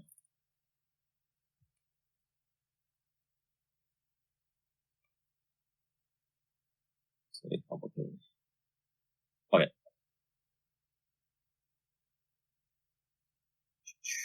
We'll just do.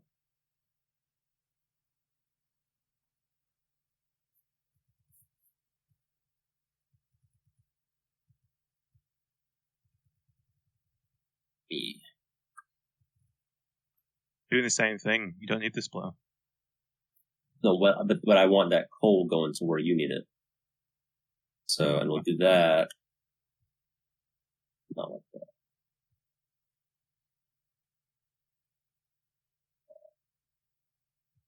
There, got it. Okay. That's still iron. Damn it. Why don't you just put another splitter next to this and then just? I don't want to. This is cheaper. This is cheaper. Look, this is a professional strategy. There we go. That's how the pros do it. Yeah, and then we put it on the ground belt here. Look, you can't even comprehend how cool that is. Yeah, but now that's fucked that up because now it's just going to go down. Fuck, it wasn't supposed to do that. God damn it. It sucks. This whole belt structure doesn't really matter anymore that you put on the other end of the underground belt because it was just for the feeding the turrets and that, like the whole thing's been taken apart anyway. Oh yeah, you're right. Yeah. Let's do that. And look, I fixed it. Okay. So using those underground belts is a little cheaper, and actually it's more space efficient. And because it's an underground belt, you can use that in inside crazy spaghetti. Whereas a splitter, you kind of need to clear the space around it. So there's a little strategy to it there. Okay. Let's get these inserters inserting. Cannot reach. Oh yeah, I forgot this thing.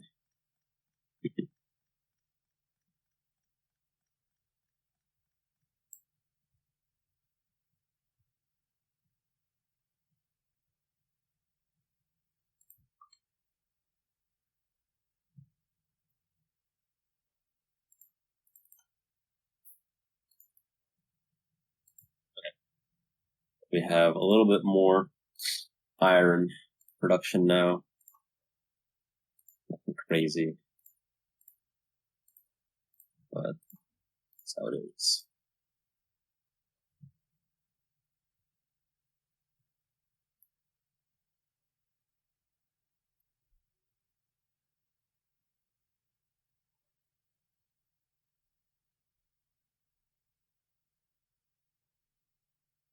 I've actually doubled the iron production. Hopefully that's enough for our little setup here. Looks like maybe. You guys are making red signs. All right, look at that. After only an hour and a half, we've basically gotten back to where Exdeath was before we joined. But it looks more organized in some capacity. Oh, how do I turn these tips off? I don't need this. Yeah, I don't understand this new thing. This is quite annoying. I still need belts coming my way, which is annoying. You need belts? We have belts here. Yeah, I need them coming around so we can put them into green science. Oh, okay. Yeah, just pull them out of that chest or make new ones. I don't know, whatever you want. I have enough iron to make chests. I'm just going to replace a lot of wood chests with iron chests.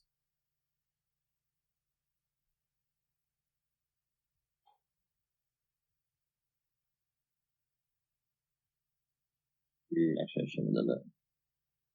Just don't really much in there.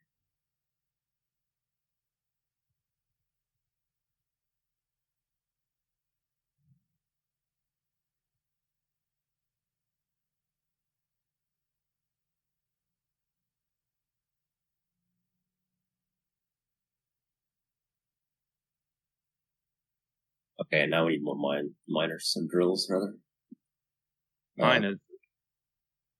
For iron ore. So I'll work on that. Get it in a row.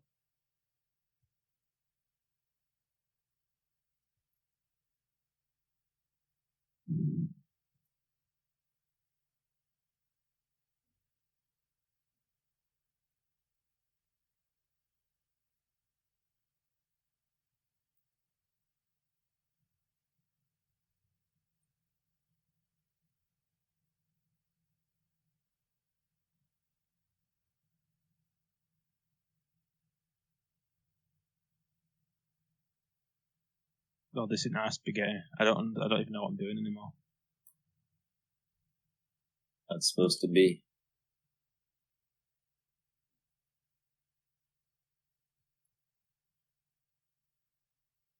That's how the game is played.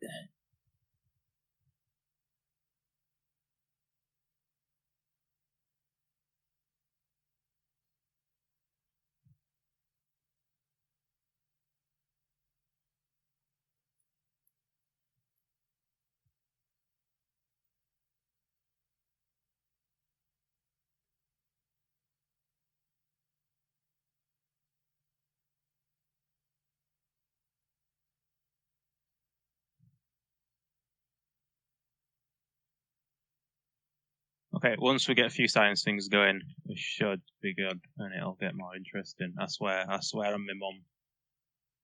Alright.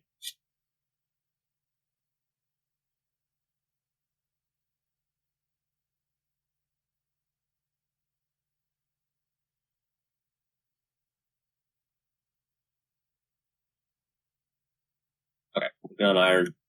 Yeah, we're good on iron. We're good on copper, obviously. Cool, man. It's coming along, dude. We're about halfway to the end now, actually.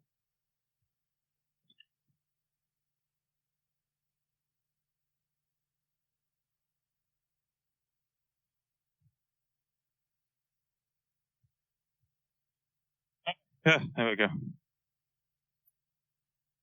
Oh yeah, shit. What? No, I did that. I was thinking of better ways to. We need medium holes. Cool. Now I can finally finish making this tool belt. Yeah, dude, that's what I've been missing is the tool belt. All in a day's work.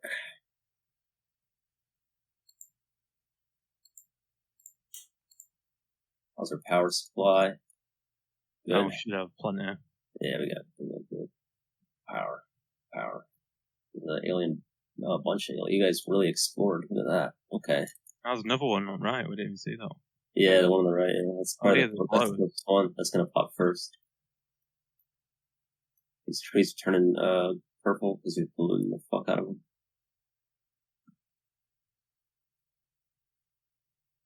They should add a hippies mod where a bunch of hippies come to your base and protests. They like block you.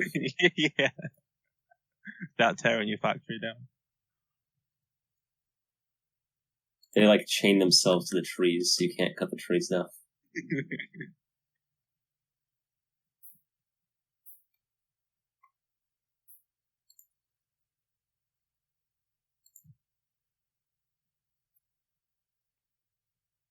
Oh yeah, smart thinking. I didn't even think of that myself. See, Exdeath's learning.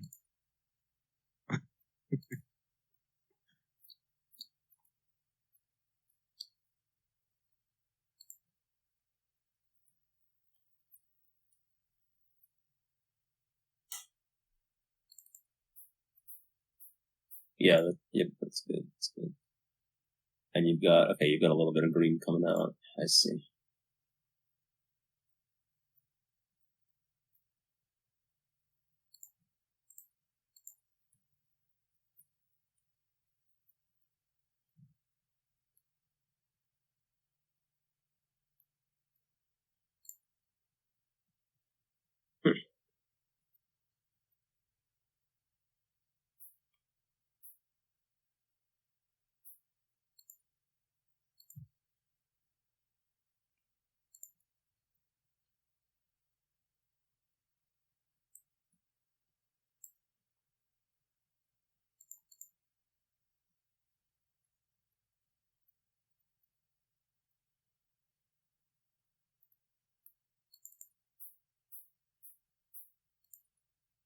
So we've got a couple of viewers.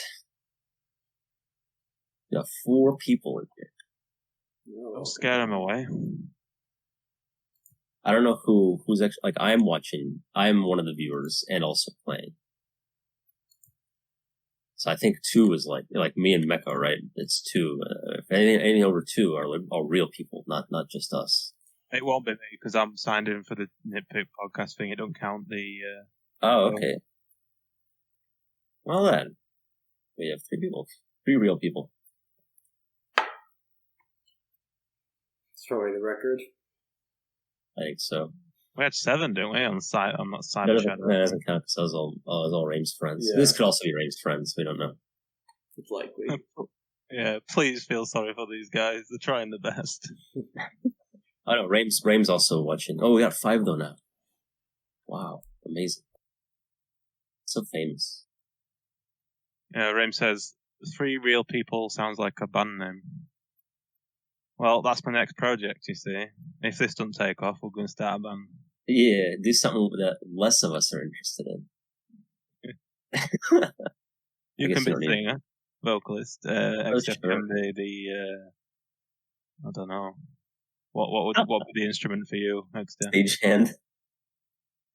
Yeah.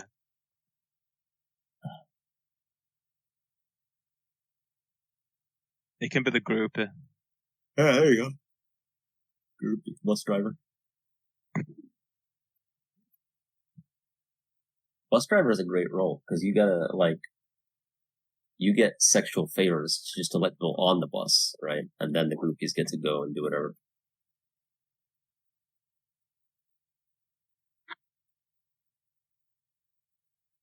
Those are goals. Right. Yeah. Be a bus driver. Be a bus driver, man. That's the life of a king. All right. Actually, it's more like a life of a bus driver. Yeah. To me, those are synonymous. But I guess I don't need this up here, so.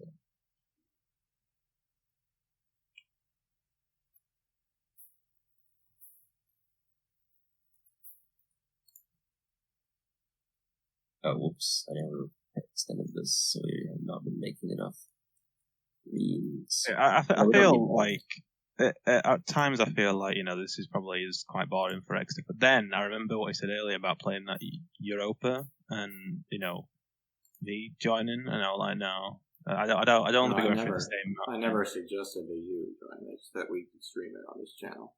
Yeah, we don't care if you're there. If Wally wanted to play. Wanted to host a stream, that would be a possible game for him. I just think we would have just as many viewers. We'd have to have the host in observer mode, so you could look at what everyone was doing. Because otherwise, you're really just watching one country, which is not bad, but.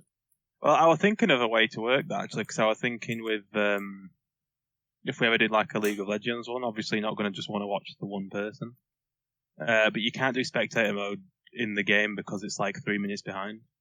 Yeah, but then anything we say is going to be 3 minutes behind. Yeah. So I was thinking if there's a way that you can, that's going to be a lot of effort though. Is if everybody streams on separately on their channels and you just sort of link all 3 onto one channel. Yeah. Okay. That can be done. Yeah. Yeah, multiple stream inputs. I don't know. It is possible to do that. We'd have to somehow split the screens so everybody's sort of. I mean, you can do that in OBS. You can change the size of the window where the input is from different ones. So that's totally doable. That's not a bad idea, even for something like this, where it's us 3 running around, and they can only watch Exdeath. Yeah, it would definitely be much better if somebody else was hosting. I think in this case, it must be the least interesting to watch. I'm running in circles, honestly. I guess that's more interesting than not running in circles. Yeah, I'm sitting there the whole time.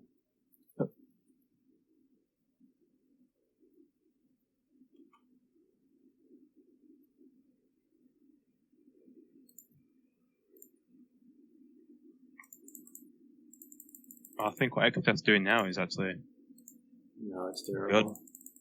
No, it's exactly what you should be doing. I don't know what Mr. A is doing. He's kind of running on the spot. Yeah, I'm just running. I'm exercising. Yeah, that's good. I like this.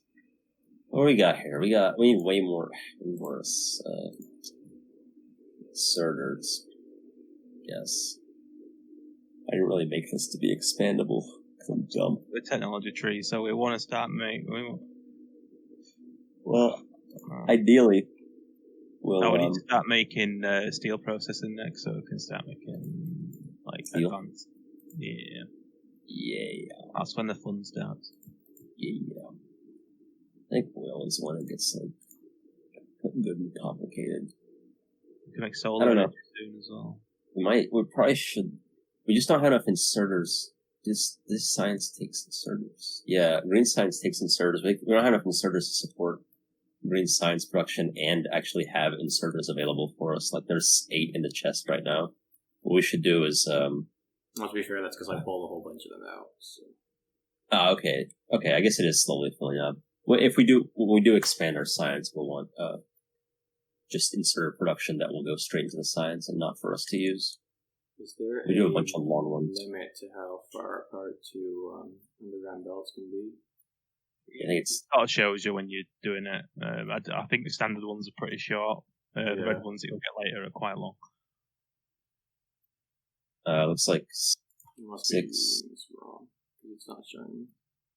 Yeah, it's just the wrong way around. If you it's that, oh no, 1 underground belt is 6 regular belts. It should be like that. Okay. Yeah, or 5. It tells you like the amount you need to use to make it is how many it'll come out with. So it takes 5 belts to make it, so it's 5 belts. And the same is true. Like red and blue ones are longer. They take more to make. Okay, so I set up a second belt for green science, but it needs to be loaded manually with inserters as of now. The only issue is we got to come in on the wrong side if we want to. We just have a. Oh no, wait. No. Well, unless you do this, you'd have to. Where's the red coming from? Oh, there. It's long one. Okay, yeah. Yeah, you could do. And then just put an inserter. Right. Yep. Uh-huh. Yep. Inserters always place on the far side of the belt.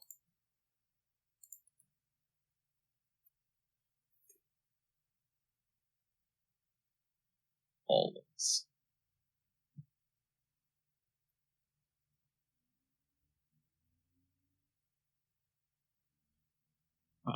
Well, cool. Look at this. Slowly making progress here. This is a really nice little spaghetti base. Like bowl of pasta here. I think it'd do as well to put the green further down so that we just need some long arm inserters. That works. But I think what Exdeath's done is actually a better idea. Yeah.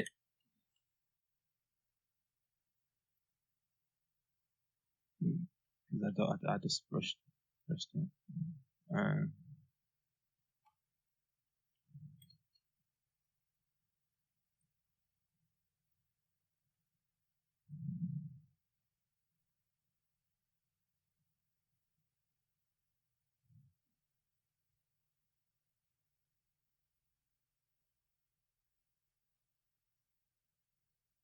Here's a question. How much attention do you think streamers should give to like individual chat members? Because I've seen, a lot of early streamers will try to like really pay, talk directly to and pay attention to, chat members early on to build like a rapport. But I've also had some friends tell me that they personally find that annoying. Like if they join a stream and the streamer's like really trying to chat with them.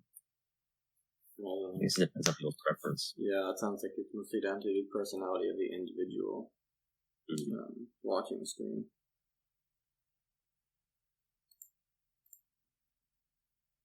I think most streamers, once they get bigger, won't have enough time to pay any kind of individual attention to the chat members, so it's probably probably best not to start doing that, because then if you do get bigger, the people will feel betrayed as you pay less and less attention to them because there's more and more people in the chat with you. Definitely. Otherwise, I don't see any other particular reason to do one way or the other.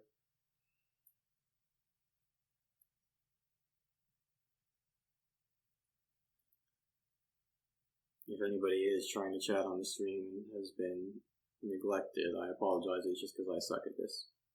No, it's just Rain. Nobody else talks. Yeah, that's what I've seen on the other ones. Actually, when I was streaming on my own channel, I got like 2 people total. When I did Friday Night Funkin' stream, one guy came in and said some stuff, and when I did an EU4 stream, somebody talked about like religious versus humanist ideas for a little bit. Oh yeah. That's a classic debate. Yeah. Which do you go for, religious or humanist? Well, I say it depends on the country you're playing, but I generally prefer humanist.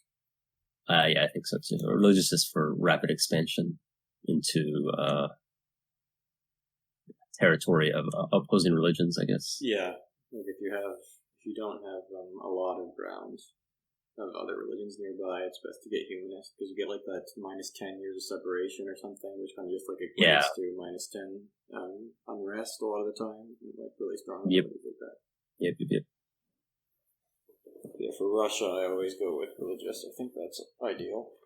I think so, but it might be less important now that they get the Siberian expansion CB. I think, don't they get something to... I don't think they get the Siberian borders abilities, which is like really powerful version of colonizing.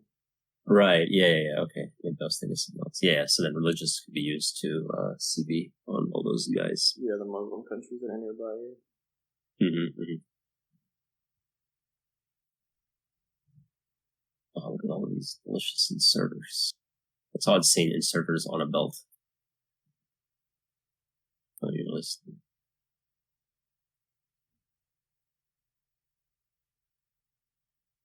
I think you might be right about the inserter production. It's just all thrown them over here.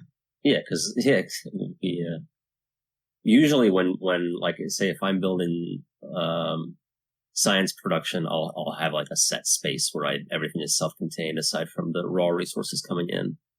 Because if you guys are pulling from the mall, we're not going to have any left, which is fine. I can just make another one elsewhere. But we can. It's gonna saturate eventually, but it's still slow because it produces, I think, like an inserter every 4 seconds or something. Well, the red science hasn't even hooked up to it yet, so that's the other issue. Right. It looks like you just need to put a few more belts on there. There's already that long arm one. Yeah, I was wondering what was going on there. I'll finish it off. Yeah, looks like that's correct. We're good. Steel processing. I don't remember how it works here. You don't need coke, right? For steel, it's just coal and iron plates. That's on That's on Factorio, yeah.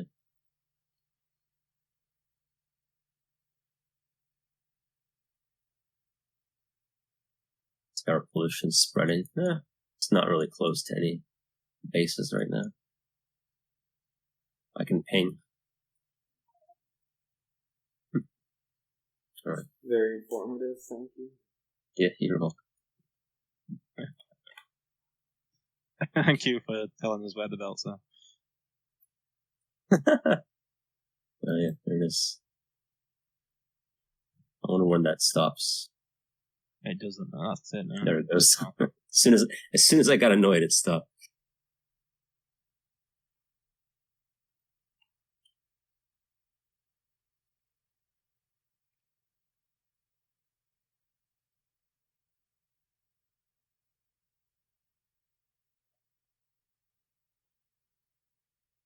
The pollution is getting kind of close to 1 nest.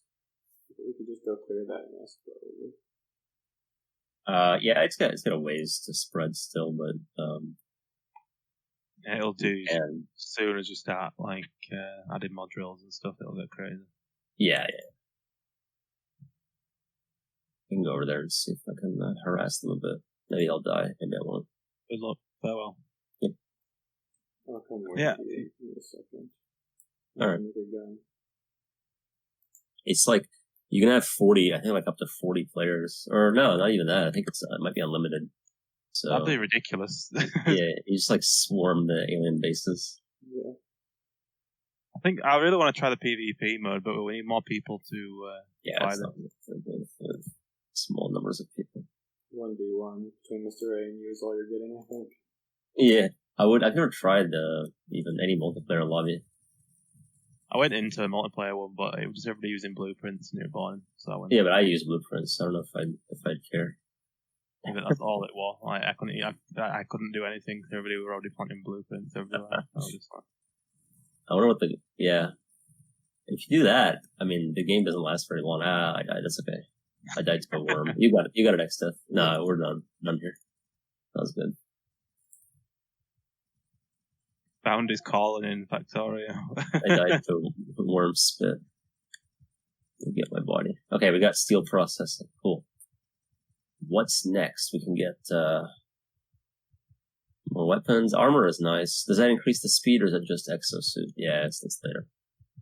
So, I'm just gonna leave your corpse where it is so you can retrieve all the stuff from it. That makes more sense. Yeah. Yeah, don't do what Meco does. No. Generally not the way to go.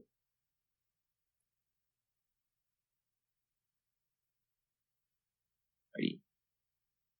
Unlock steel chest and steel plate.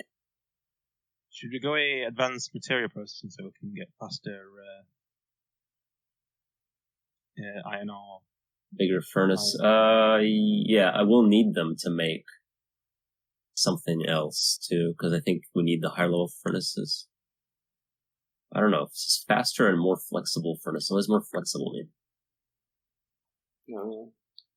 I don't know. Whatever. I don't understand what it means by more flexible. I find that the opposite, really. It does the exact same thing. Really. Just faster. Yeah. It's not the electric ones take more space, right? Not these.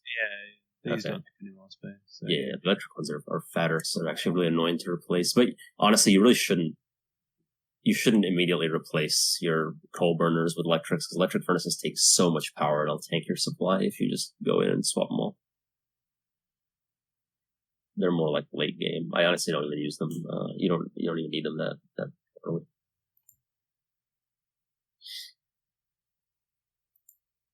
My own unprofessional opinion.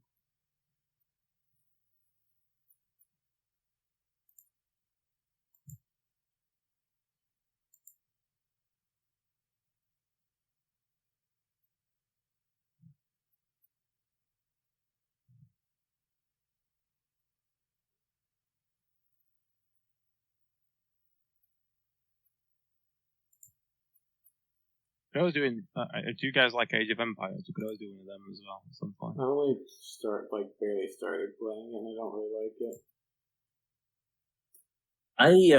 I never played that much. I think it's a good game. I'd be happy to play it. It's like Mario's favorite game, so he'd be happy. It's played like 3 games. So. Yeah, exactly. But actually, U4 has replaced it as his favorite, but that was his favorite before Europa. Yeah, Imperator is fun too. They made it a lot better patch. I don't know how it'll run on your computer, but it seems to run okay. I've played it before. Okay, yeah, I think it's a little more optimized even than U4. Like CK3 is supremely well optimized in my opinion. It runs way better than even Crusader Kings 2, I think. Yeah, I haven't. So I'm getting better at it. Yeah, Imperator runs fine. I think Hearts of Iron is the one that doesn't run very well on my PC. Yeah. 4 is fine. I just can't go on like the super high speeds. Right. Yeah. Well, it doesn't matter because it desyncs at high speed anyway in multiplayer, so yeah, it doesn't really make a difference. That was one thing that I didn't really like about multiplayer though, is like I prefer playing on a really high speed. And a lot of the time I was kind of just sitting around. Yeah. On speed 3, not that it's like your fault or anything, but it's kind of my fault because I have a shitty computer. Yeah, but like I said, even with a better computer, it would desync way more frequently. It was kind of like my computer's interpretation of speed 3. It wasn't really legit. That's true. I guess it was probably a little limited even then. It was faster than speed 2, but not by much. Uh-oh. Oh, you're good. All right. Yeah, Exdeath's professional bug killer. You ever played Crimson Land? No, I've never heard of it, I don't think. It's like, if you just take the bug killing aspect from this game, it's that, where it's like a top-down view, and you just have waves of spiders, like other aliens coming at you. And there's all sorts of different guns. It's just like a wave shooter. I don't really care for the bug killing part of this game. Yeah, I mean, obviously it's better, but that game is like, it's just like an arcade game. There's not much to it. You just try to get a high score, basically. Oh, okay. I used to play it a long time ago. That's what it reminds me of. Anyway.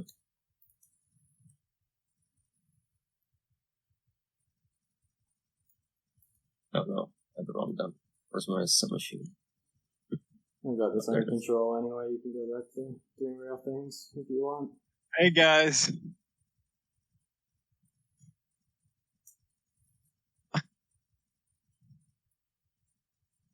Once you get rid of the small worms, it's easy. Yeah. Wish you could befriend some of these aliens, making work for you. This isn't Undertale, I can't do that. Yeah. Civ Beyond Earth actually has that. You can make machines that like brainwash the aliens, and then I think you can like get them to attack other players and stuff. Okay. I never played that one. I heard it was like kind of mediocre, but yeah, people largely don't like it. I think it was like by the time it came out, Civ 5 had multiple expansions, so it was just kind of way more robust as a game. yeah. Well, and people compare it to Alpha Centauri, which was also like way better. It's just old as fuck. Oh yeah, I've never played that one. I find it hard to play because of how old it is, but I can tell it's really good. But it's tough to get into. Yeah, I mean, I played Civ Beyond Earth for a little while. It was fine, but not like great. Yeah. Around what I would say, but probably a little better than people tend to say, but not really, not like that much. Sure. Yeah, I was never big into Civ personally, but I also never played with people, so it's a lot more fun in multiplayer. I think it's worse in multiplayer. Oh, okay.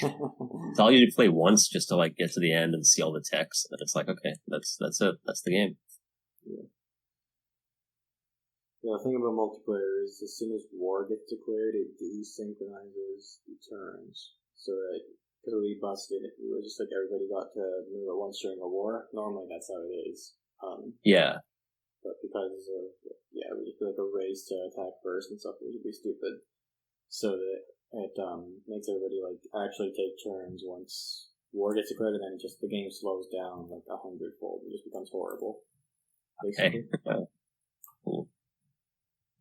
I could install Civ and give it another shot though. It's been so long. Which one do I have? I have 6. I prefer 5, but 6 might actually be better. I can't really tell. 5 has more like content, I guess, but 6 I think is coming out with expansions. Yeah, so I think there's 2 now, I think, but I haven't played either of them, so I can't comment on whether they're any good. Same, yeah. Slime recommends them. Highly recommend this to people.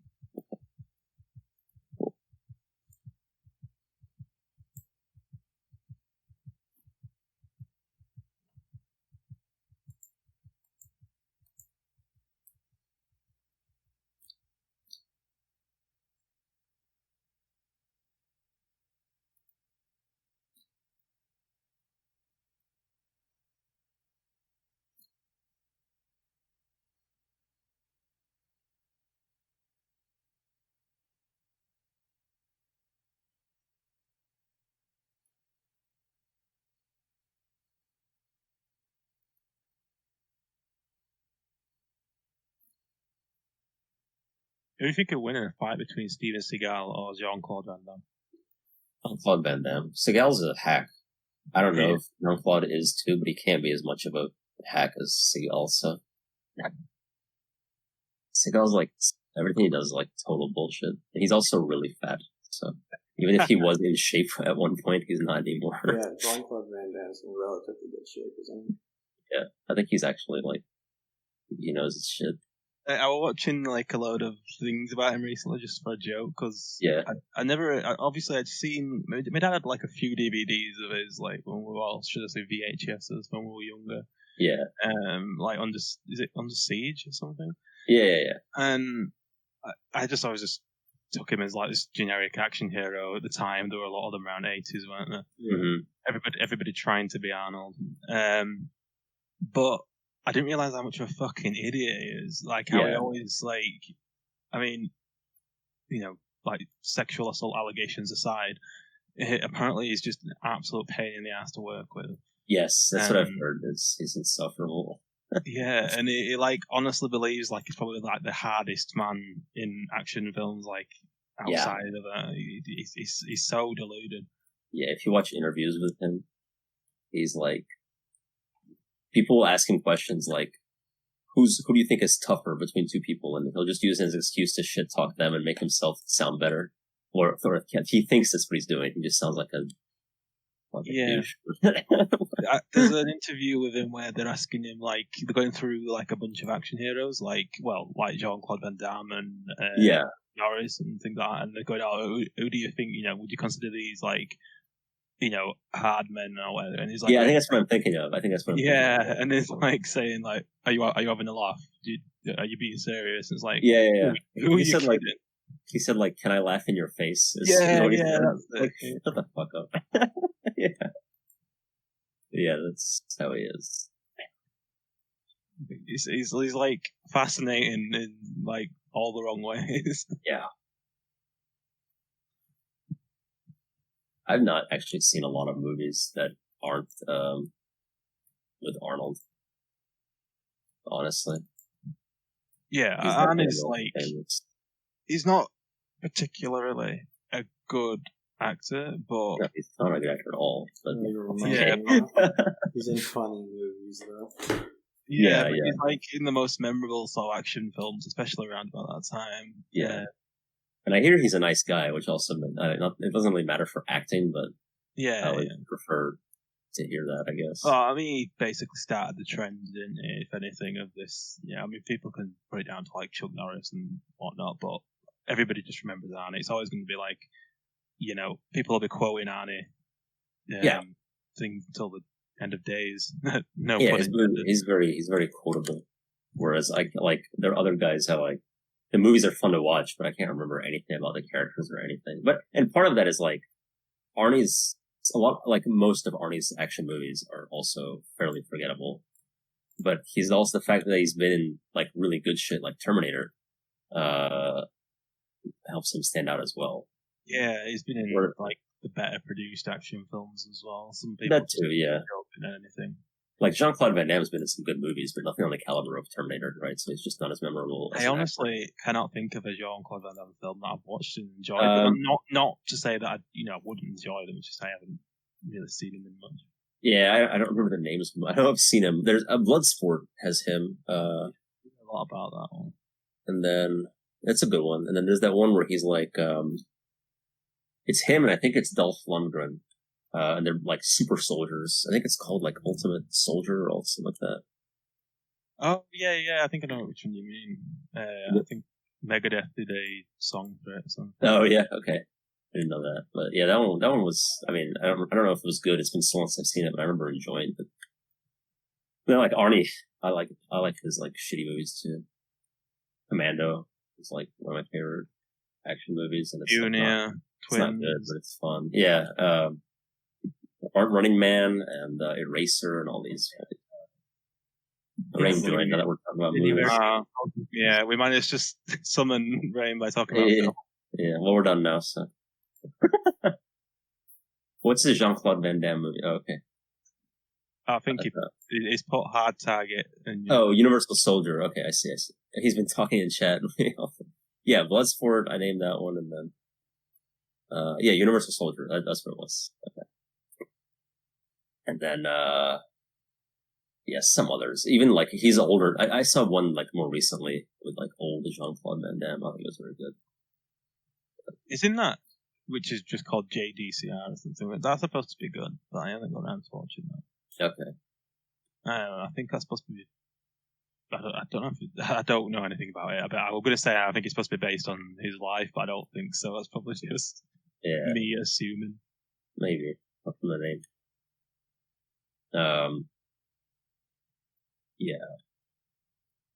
I need to watch more Bruce Lee movies. I've only seen Enter the Dragon.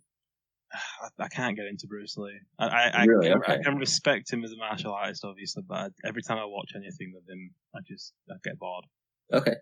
Almost as bored as Exdeath feels playing this. So. Oh, I love that. That's a really high bar. Yeah, I mean, I liked Enter the Dragon. I've seen it a couple times, but It's also find like that I tend to be disinterested in martial arts movies and action movies, like even Jackie Chan and stuff. I can see why there's some creativity that goes into the sequence and stuff, but I just don't care about the movies at all. Sure. Did you ever play the Jackie Chan game on PS1? No. It's actually quite fun. It was just like a weird platformer, but it was like based on the stunts that he did in like Police Story and stuff. It was quite good. It was okay. I mean, back then, cheaper PS1 games were still pretty decent. Whereas now, anything that was straight to, or anything that's based on anything gimmicky like that is just bound to fail. Licensed games have a tendency to be shitty. Yeah, there's I think very few that are actually good. Capcom developed Disney games and Chronicles of Riddick or whatever. Like one or two. Oh yeah, those. I like those. Have you played Butcher Bay? No, I haven't. Yeah. I heard it's good though. Okay. Yeah, I really like that game. I haven't played it in a long time. I might redo it. Yeah, that was good though. I want them to. I mean, is it out on Steam or anything? Because I really want. Yeah, I think I have it on Steam. Escape from. Yeah, wait. Assault on Dark Athena. Oh yeah. And Assault on Dark Athena comes with Escape from Butcher Bay like included, which is good because Assault on Dark Athena isn't very good, but Butcher Bay is. So Yeah, that's the redeeming quality. Yeah. Saw Yahtzee's review of Dark Athena. He said that like Butcher Bay, but not really the other one. Might have been actually why I bought it is because of Yahtzee's review, because it was a long time ago. So I don't think I watched it on Yahtzee back then. I had it on the original Xbox years ago when I was a kid, and it would at the time I was like amazed by how good it looked. Yeah, you see it now and it's like, oh. Yeah, but yeah, I was surprised by that, and surprised that it was actually good considering it's based on a film. So yeah, I mean, and I was surprised by the depth of gameplay where it's like stealth and then like action, and you've also some role playing elements where you go around talking to people and stuff. Yeah. I wonder if there's mods for it. Hold on, I'm gonna check right now. Oh, God. I don't want to play this old ass game. No, there's no mods. Shit. Okay, game found in 04. Well, 04, that's when Fear set the bar for what a good game should look like. So that's one I wanted. I don't know if you were here for that. That's a game I want to do on stream. I bet most people in AFT have not played Fear. I've played it. I just never completed it. See, I won't mind watching it. I love Fear. It's one of my favorite shooters.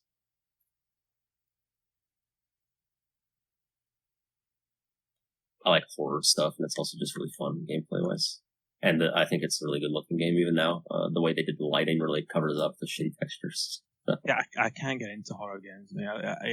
I really want to sometimes. Like, I enjoyed Outlast, but I can't play it. It just freaks me out, and I'm not. I'm the same way, honestly. I don't like horror games. Really stress me out. The only few I've liked are ones that I've really liked for the setting, or like I played through the Amnesia games. So I always like the setting, and I played through Alien Isolation. I played twice because I fucking love Alien. But like Outlast, yeah, I didn't. Wasn't my thing. I hear Outlast 2 is just like way over the top to where people who like the first one didn't even like the second one because it's just like so crazy, like gory and brutal and shit. I just feel like for the sake of it instead of actually being good. Yeah, it's another one that I only know about through Yahtzee's review, and you talked about like how one of the very first things that happened when he played his game was his character's dick got chopped off or something, and he's just like, that's... Yeah. Like, I watched the playthrough of it. I know everything. Like, I watched another guy play it, because I was like, I'm not going to play it, but I kind of want to know what it's like. And it was... Your character goes through a bunch of fucked up shit, basically. Yeah, the first one last like has a part where your character's dick gets threatened to get chopped off, but it doesn't actually happen. So. And I think that's the DLC, even not even the base game. Have any of you played the Five Nights at Freddy's games? Yeah, I played the first. No, I streamed Friday Night Funkin, which has almost the same initials. Oh, okay. I see. Oh, that's what you. That's the one I was thinking. That's quite scary. Is that Friday? Shit, I thought you were streaming Five Nights at Freddy's. Yeah, FNF, not FNAF. Okay, I didn't ask you, but I was like, why? But okay, I didn't think it'd be your type of game. Gotcha. No, I don't really. I think there are actually some cool parts of Friday Night or Five Nights at Freddy's that involve like the way the story is told is quite obscure, and there's some like interesting I like those types used of in it games. and stuff. But the gameplay I find just unbearable. It is very stressful because you just have to sit in a room and wait for the things to come to you, and like you lose a ton of progress if you fuck up even a little bit and just all that kind of stuff. So really not. I kind of liked watching YouTube videos about it, but actually playing it, no. Yeah, same. I watch people play it. I think that's what I do with a lot of horror games. That it's like where the game is actually not that good, or I just don't know how to play it. I'll just watch someone play it. I've actually played more of some of the earlier games done by the same creator that nobody knows about. Oh, really? Yeah. He was trying to make a game called Chipper and Sons Lumber Company that was like a resource gathering game about a beaver, but it looked really creepy because that's what his models are like, and so everybody made fun of how creepy it was, and that was the inspiration for Five Nights at Freddy's, basically. Okay. And then I played a bit of that, and it was really tedious. And I played another game he made called The Desolate Hope, which is where like you were a coffee pot on a spaceship trying to, I think, just repair the spaceship or something, and that was okay. But it also, the gameplay looked really tedious and stuff. Yeah, it was kind of like an anti-abortion message because he's he's quite like Christian. hardcore Christian. Yes, he's quite Christian. So before Five Nights at Freddy's, most of the stuff he made was actually quite overtly Christian in the overtones and stuff. He did a video game adaptation of a Christian novel called The Pilgrim's Progress. Oh yeah, I read that book in school. Oh yeah, what did you think of it? I think I liked it when I read it, but I was also in like 7th grade, so yeah, I went to a Christian school. It's just a very allegorical story of this guy's progress through. It reads like kind of like a fantasy novel, but it's like supremely heavy Christian overtones. I guess like Narnia, but Narnia is actually like pretty good, I think. Yeah, Narnia is well regarded by fantasy readers who don't have any particular Christian desires. Right. Pilgrim's Progress, I strongly doubt that it is. It is very highly regarded by many Christians, though. Oh, wait, I've done this completely wrong. Yeah, I can't say, but yes, I think that's my guess, is that you are correct. Yes. Around the bullets. Uh-oh. Well, I had like 60 clips or something in there. I just ran them all really fast. Yeah. But anyway, yeah, I find horror games to be generally stressful, but fear is different because, first off, the horror is interspersed with action, or like they don't mix. Like you don't get like scared during gameplay sequences generally. Like you just be walking around and you can tell that something spooky is going to happen, so you can brace yourself if you don't like that kind of thing. And the gameplay itself, like if you ignore all the horrors, I think it's still a fantastic game. It's just got like a spooky kind of atmosphere. There's really very few jump scares. Often you have to look for them. Like if you explore and like know where to find certain Easter eggs, they're often like jump scares, but there's not that many otherwise. Usually just like brief flashes of it's like a hint of something creepy, that kind of thing. It's a little more subtle. It's not like super subtle, but leans more towards that than something like Outlast, in my opinion. Well, I think probably one of the best horror games that we haven't mentioned is Silent Hill 2.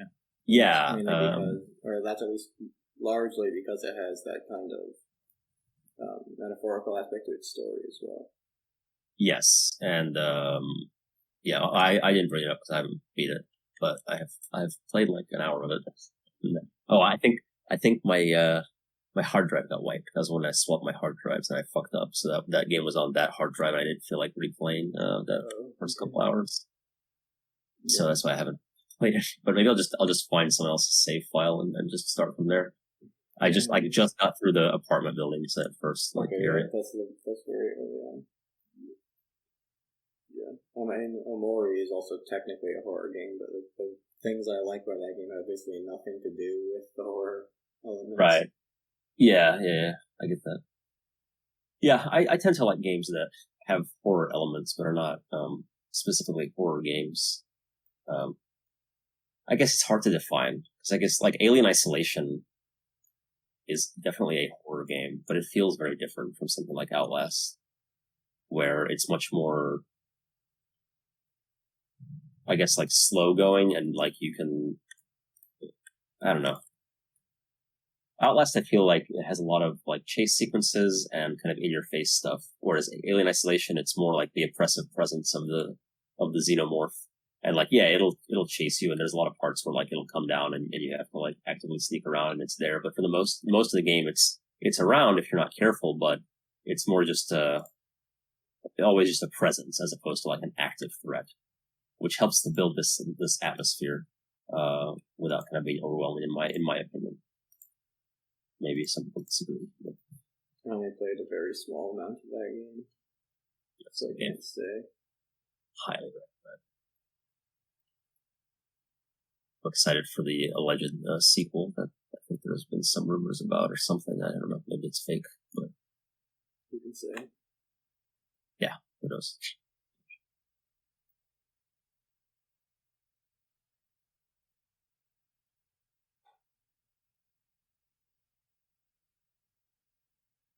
Okay, our inserters are filling back up now that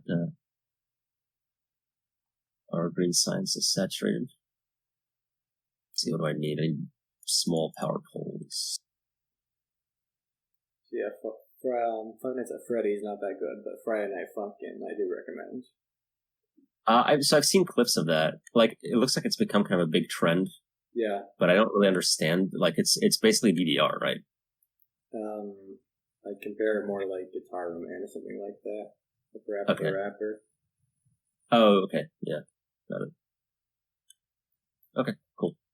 But, yeah, I mean, it looks like fun. Like, yeah, it's definitely a very community-driven sort of thing. Like, there's a million mods, so the mods are like the real content at this point. so what do the mods do? Just like add different character sprites or use songs and stuff? Like, Yeah, mainly those two things, yes. Okay. There's some that are just like skin mods, and then there are some that are like new levels and stuff. Okay. A lot of them are memes too. Like, there's a version where the characters do the DK rap. There's a version where they do Damme from Yakuza. Yeah. The song is actually called Bakamitai. Oh, okay. Fair enough. It's funny. I used to be on the Yakuza subreddit, and when that meme became popular, everyone was getting so mad. Like, they don't call it the right name. They don't even know where it's from, and people are memeing about it. It's like, dude, okay. That's what happens with me. Yeah, literally who cares? Yeah, about the Reddit community is AIDS, that's why. There are some subreddits that I joined. I'm playing the game. 4chan would probably be even worse about something like that, to be honest. 4chan hates it when like more people start to like things they like. Yeah. 4chan's changed, though, from what I've heard. It's no longer, like, remotely cool. It's just, it's like a cesspool. Like, it always was. It always kind of was, but I've heard it's, like, nothing good there now. It's all. I do go there. There are a few, like, the video game generals boards have good, usually good mods for, like, Paradox games and Stalker games. And sometimes good discussion. Like, the Stalker board is usually good, but the Paradox board is usually terrible, so it's hit or miss. I honestly literally only use it for, like, the anime porn.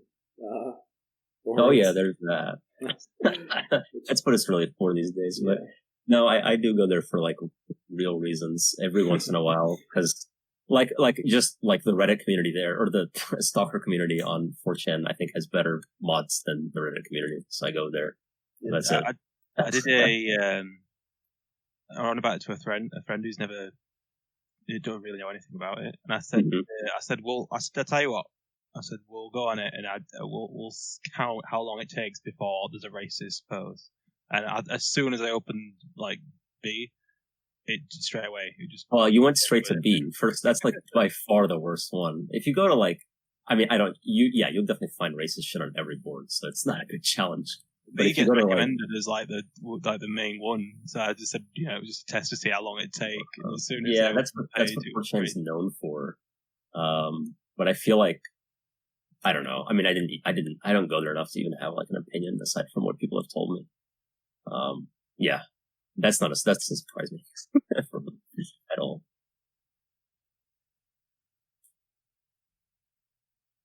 Yeah, but there's like a lot of obscure games have a community on 4chan, like even a small one, but like old ass strategy games or like spreadsheet simulators. So it's actually good for that. Like that's all I know about it. It's like you can find good mods and good discussion about like things that even like even if Reddit has a subreddit, it's too small to actually have any discussion, whereas 4chan is actually more active, surprisingly. But I don't play those kinds of games often, so. Oh, about scary games, Raim said System Shock 2 and Prey 2018. I don't know. Yeah, that's not what I would consider a horror game. Like that's what I would talk about as games that are good and have horror as like a main element. Whereas like something like Outlast I define as like purely a like horror game, but I guess that definition doesn't even necessarily make sense. Well, but like, yeah, System Shock 2 is spooky. Silent Hill 2 is almost nothing else except a horror game, but it is the story that's like very crucial to that game. So that's true. Oh yeah, Rain posted that around when I said that. So yeah, we're talking about the same thing. Yeah, Metro 2033 also has spooky parts. Stalker as well. Not usually, but if you're out at night or one of the lab sections are very, very atmospheric. Yeah, I got freaked out by that, by how fucking horrible the audio editing is. So yeah. Yeah. Audio is like one of the big parts. Yeah, they need to fix that shit. When the dogs or something barks at me and it fucking broke my headphones. So yeah, I mean it reminds me of Stalker, the Tarkovsky film, so it gives me PTSD just when I hear the title. It's very effective horror for me. Well, Rain wanted me to play Stalker on stream, so I might so you can see what it's like. It's a lot of fun. I enjoy it. It'd play a lot like, I mean, honestly, the gunplay is similar to games like, you know, SWAT, other shooters that I like, more like tactical or like, I guess, pseudo-realistic.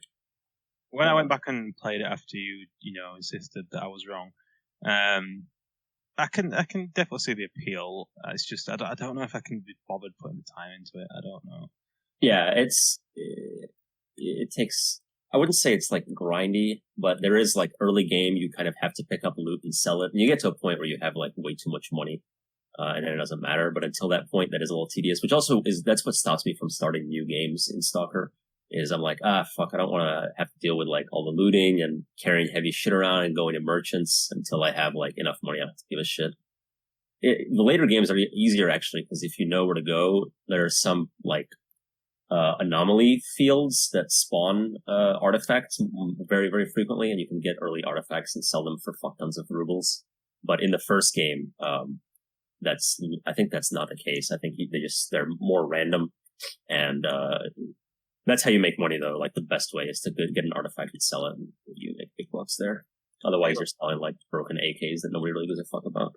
Are you looking forward to the new one, then?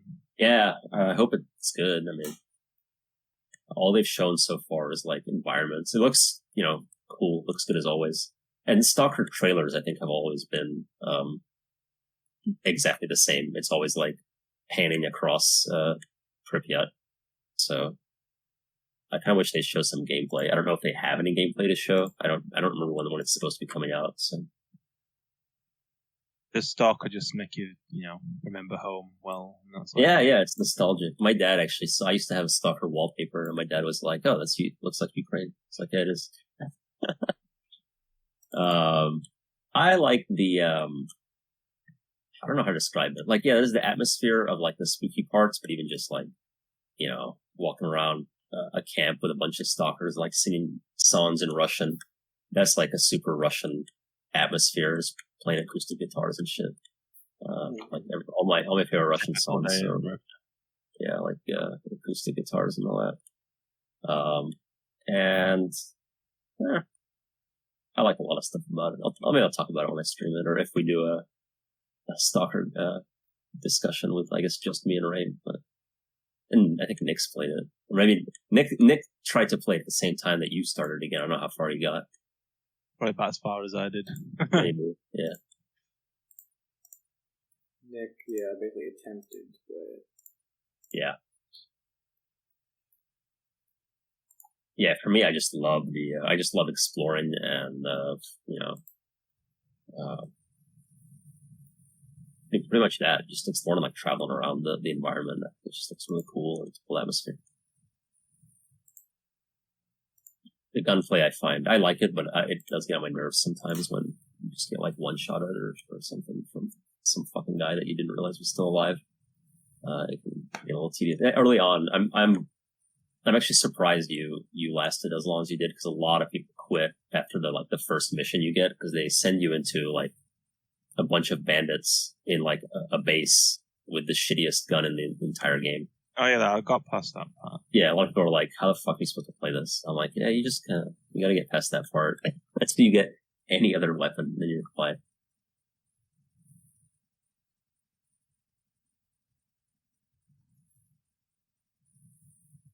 And there's a lot of weird counterintuitive stuff, like you have to start at the highest difficulty because that's actually the best way to play it, because they didn't know how to program it well.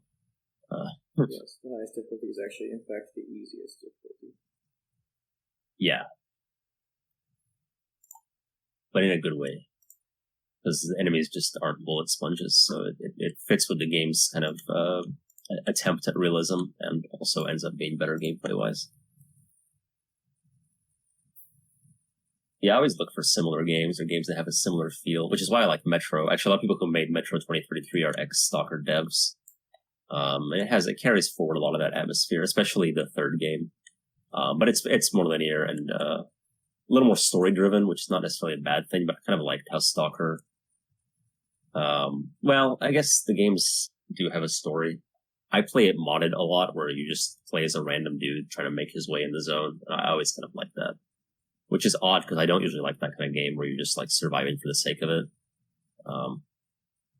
So I was trying to set a goal for myself, like, get to the center of the zone or whatever. Sure. Most mods like that do have a loose mission system that you can that send you, take you through the game's like very, very base story, because there's a few like big elements that you have to get past that kind of need to be told to do it, and there's a few scripted events that I think still need to happen, or else you can't get into those zones, those areas. Anyway, I'm just rambling now. So, it's not like the riveting gameplay of Factorio really needs to be discussed in depth. I cannot talk and do things in this game, so I've just been running in circles this entire time. Yeah, I noticed. I can't concentrate. Yeah, Raim says Exodus, Metro Exodus is, you can mess around the entire map without being tied to the story. Yeah, I wish that Exodus had a few more open areas, because really it's like the first area and the I guess the third one, the Mad Max looking one, are like the open ones, and the rest are fairly linear, which is, again, not bad. Metro was always a linear game. But I thought those open world parts were the best, especially the first one. Really enjoyed Last Light. I completed that one, and then I never went back and played 2033. I like 2033 better, actually. So and I'll probably play that before I play Exodus, and I don't know. It looks okay. Yeah. I kind of felt the same. I was like, I don't know about this open world. It doesn't feel like Metro because you're not underground anymore. I mean, that was a big part of the atmosphere. That's true. You do lose a bit of that. But there are parts that still keep that feeling. And overall, it's a really good game. I really enjoyed it. I just feel like if there's weapon durability on it, they'll have no incentive to explore. So I don't really. That's true. See the point. You just kind of explore just because the game tells you to, basically. You are kind of just going through the story. There is, like, stuff you can explore and find, but I don't even remember what there's collectibles, but, like, who cares? Hey, well, Stalker has weapon durability. Oh, that's perfect. Well, I cleared out the fighters near the crude oil, so. Nice.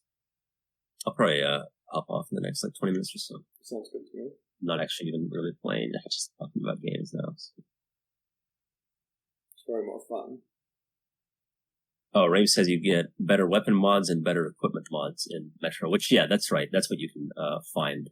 Yeah, there's like little puzzles, and you can, if you like to get into like a bunker, and if you solve the puzzle inside, there's a reward that'll upgrade your equipment. Yeah, that's right. I remember.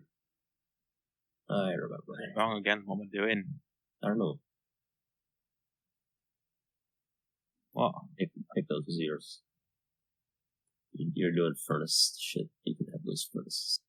What are you putting? What are you trying to do? More Steel. Oh, steel. Yeah. Oh shit. We're gonna need more iron. I can start making some miners.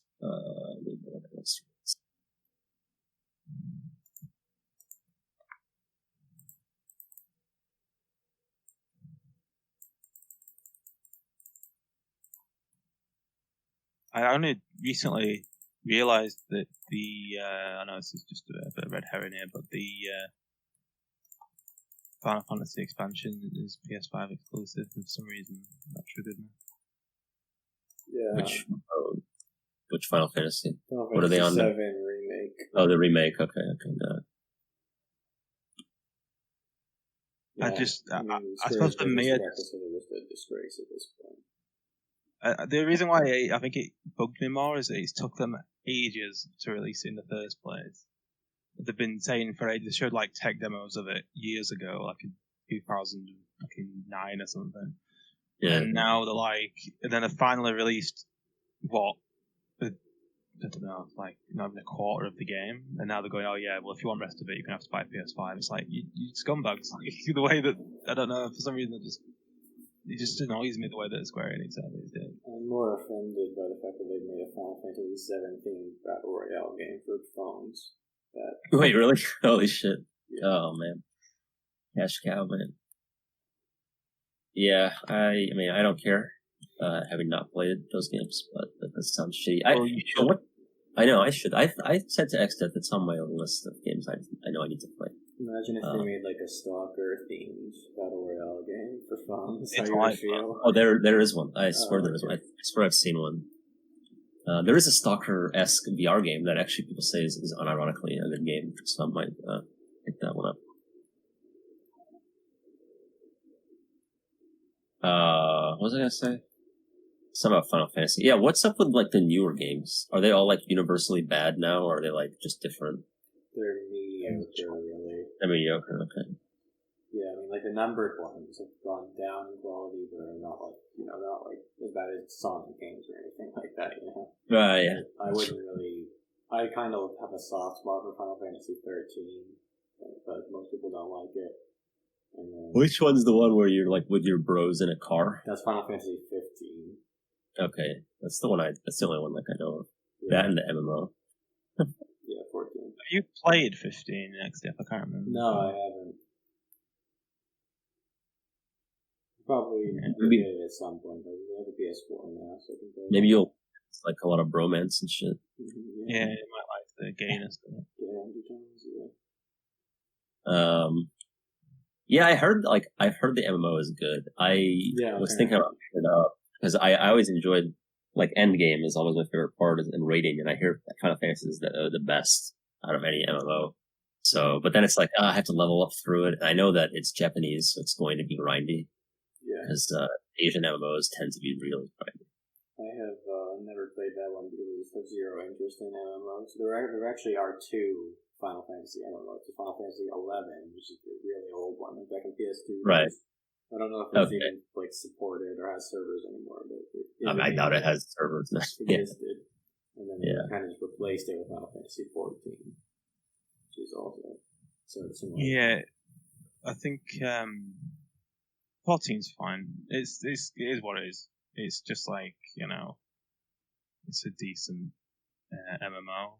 I mean, if you're into MMOs, you're gonna like it. If you're not, you're probably not. It's that type of thing. It's the only Yeah. other like really big one aside from World of Warcraft at Yeah. this point, as far as I know. Yep.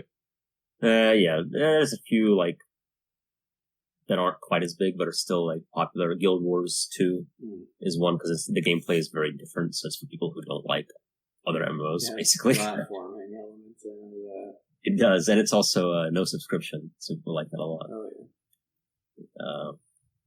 But yeah, I know if people talk about MMOs, it's usually Final Fantasy or WoW, and WoW has been sucking for the past 2 expansions, it seems, at least. So That's Final Fantasy's chance to take over then, I guess. I guess. I mean, 14 had a horrible launch. I remember. Well, they remade like the whole game, which is what I remember. I was reading about people who were like, "Oh, they just do that for Cyberpunk." No, I don't think it works that way. I read a good post about why it doesn't work that way, and it's like people don't realize how Final Fantasy had basically they appointed a director with a coherent vision that like took over and guided the team to. You're about Yoshida. Yeah, Yoshida. Guy behind Dragon Quest. Yeah, he basically saved the game. Yeah, the disaster without him. But there's nothing similar for Cyberpunk. If you look at all these different elements, people don't work together. Their development pipeline is fucked. Apparently, I don't know, but something like that. So it's just too disorganized. Personally, I think Yoshida's like the last chance Square Enix has of like saving Final Fantasy. It's clearly not Nomura. No. And I think Yoshida has more respect for traditional RPGs than what Nomura and the rest of them have. So I think he has. I think if the fact that I learned 16 is produced by him and he's going to be like overseeing everything may mean it might be a decent game. Yeah, I won't hold my breath. You know, I've been disappointed by them too many times. Yeah, definitely. My eyes just kind of glaze over whenever AFT gets into Final Fantasy discussions, so I can't really contribute. But for your sake, I hope it's good. I mean, I will end up getting it because I said this about 15 and everything else. I was like, no, I'm not going to play it, and then I ended up playing it. Because I just always give in to Final Fantasy. Sure. I don't even know what it is about it because none of them since God knows how long now, but they've never done anything like special. But they're always just sort of fun to play. I don't know. Yeah, I think Final Fantasy IX was the last really good one. Mm-hmm. I don't even like Final Fantasy X very much. 10 always gets a lot of hate, and I don't really understand why. I mean, to some extent I do, but I enjoyed it enough that I wouldn't say it was bad. I don't think it's bad. I hear a lot of people, they always go on about the battle system and stuff, and I'm like, I didn't get that bad. I think the battle system's good. I think that's the best part of it. I think the story is the shitty part. The fact that it has unskippable cutscenes and stuff. Ugh, unforgivable. You combine a story that isn't very good with unskippable cutscenes, and it's not great. Yeah. Well, that's how I feel about Monster Hunter World, where it's like the story is like, who cares? Yeah, there's something like really just off-putting to me about Monster Hunter. I can't quite place my finger on it, but I think part of it's like how long you have to spend preparing for all the fights and stuff. World is a lot better about that. Like, World was made for people who don't play Monster Hunter, so it's a lot more streamlined and like way more user-friendly. Because I think the old ones you had to like track monsters manually and shit, where now it's like it just tells you where to go, basically. Yeah, this is a funny thing. I remember arguing this point with Sora, and I said that the Monster Hunter world is basically Monster Hunter for beginners, and for some reason people got triggered by that, implying that you know. I don't know. Simpler for like not playing the older ones, and I said no, it clearly is. Like if you've played the old Monster Hunters and you play World, it's clearly easier. But it's not a bad thing. They've done that intentionally to draw more people to play the game because they realised not many people, as Exdeath rightly pointed out, that people found the old ones a bit tedious at times. So I thought, well, we'll cut out all the tedious crap and make it easier. But then you said that to these Monster Hunter World fans who were like proper digging it at the time, and it were like, everybody was just like, well, no, it's not easier. It's just better. It's just like, what? Yeah, it might be better because it's easier. I don't know, but it is an easier game. Fact of the matter is, I got Kaoru bought the one for the Switch. Yeah, and it's just like a compilation of like the older ones, and it's like like one. Generations, right, or something like that. Yeah, that's the one.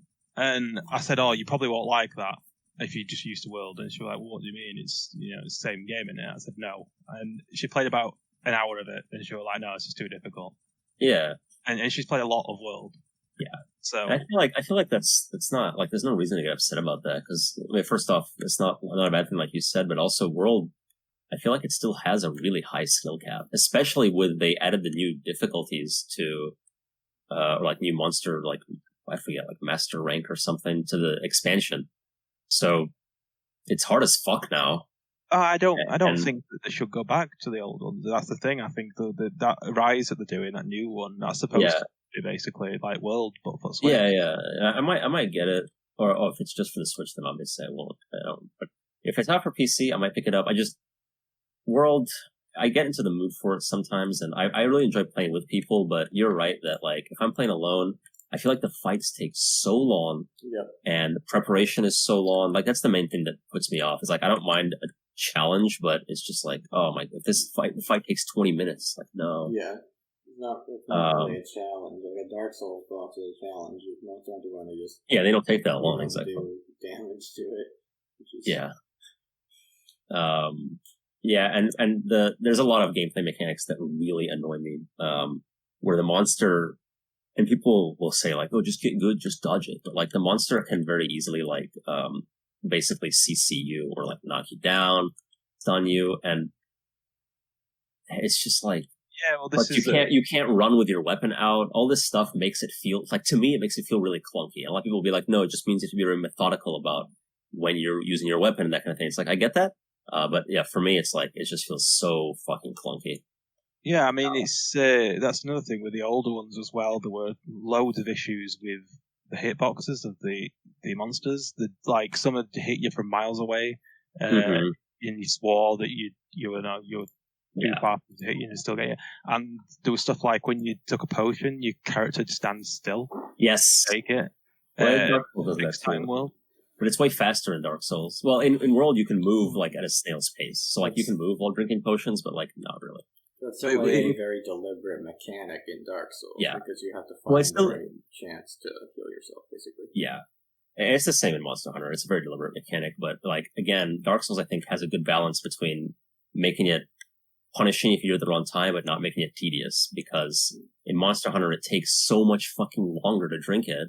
Yeah, it's Dark Souls. It's like the same mechanic, but your character like slowly drinks it, wipes their mouth. It's like, fuck it, you're about to die. Like, stop. It is actually quite a short animation in Dark Souls, just that it can get interrupted if you do it, like in the middle of the menu and stuff like that. Dark Souls, you chug it. You chug it down like you're supposed to. The Monster Hunter is like a leisurely fucking. That's also like they do that.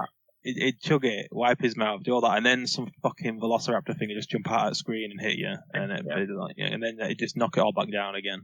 Or it interrupted mid animation, and like, perfect, thank you. But this is what I mean with the old Monster Hunter games, is that's why I think they were harder, because they did shit like that. I think the direction they've gone in is better for them and for the players. But it doesn't necessarily mean that you're a dumber player because you prefer World. If I were going to buy a Monster Hunter game now, I wouldn't buy the older ones because I can't be bothered.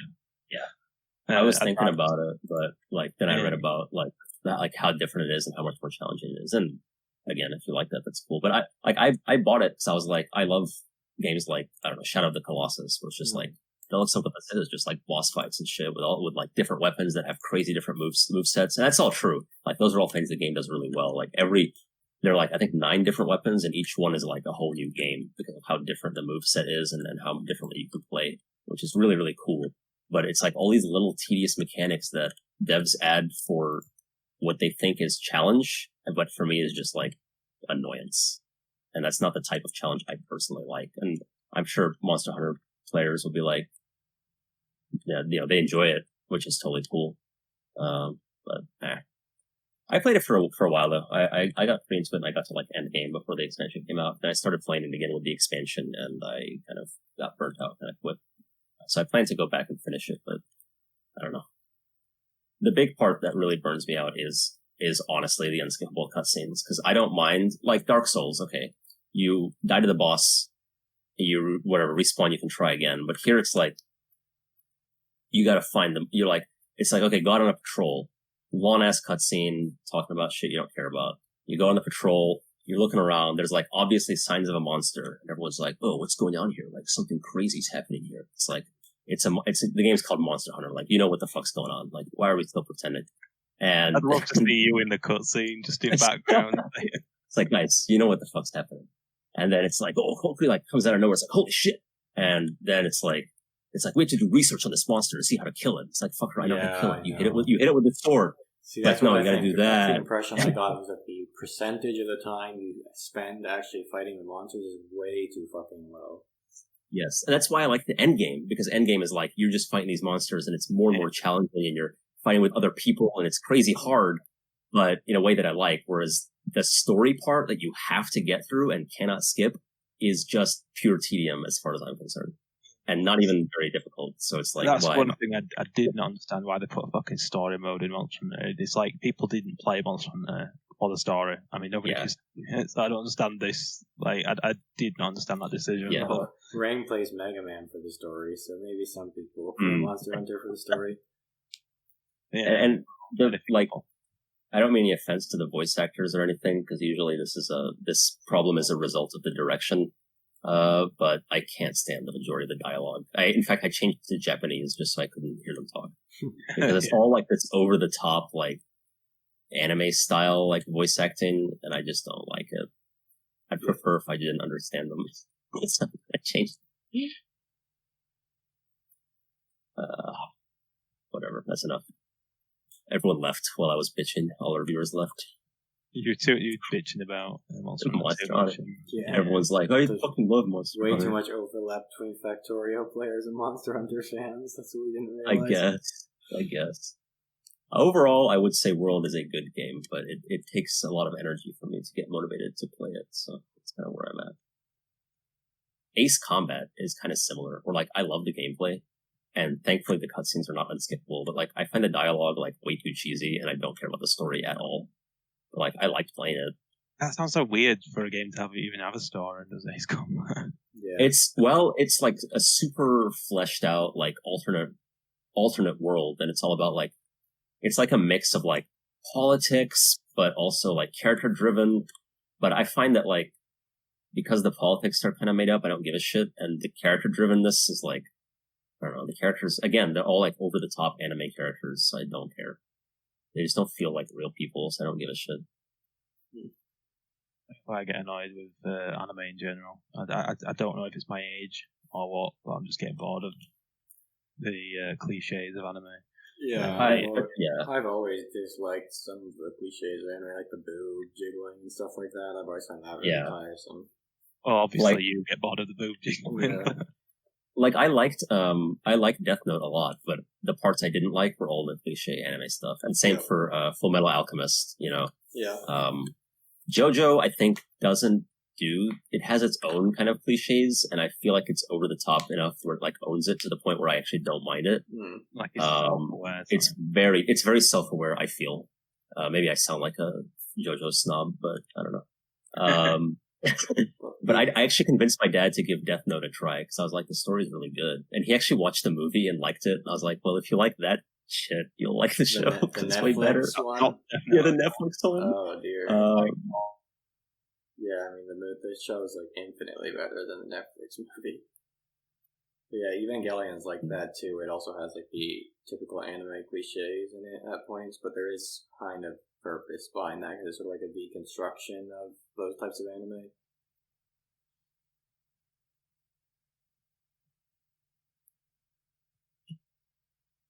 Yeah, I think you're cutting out there, Mr. Ray.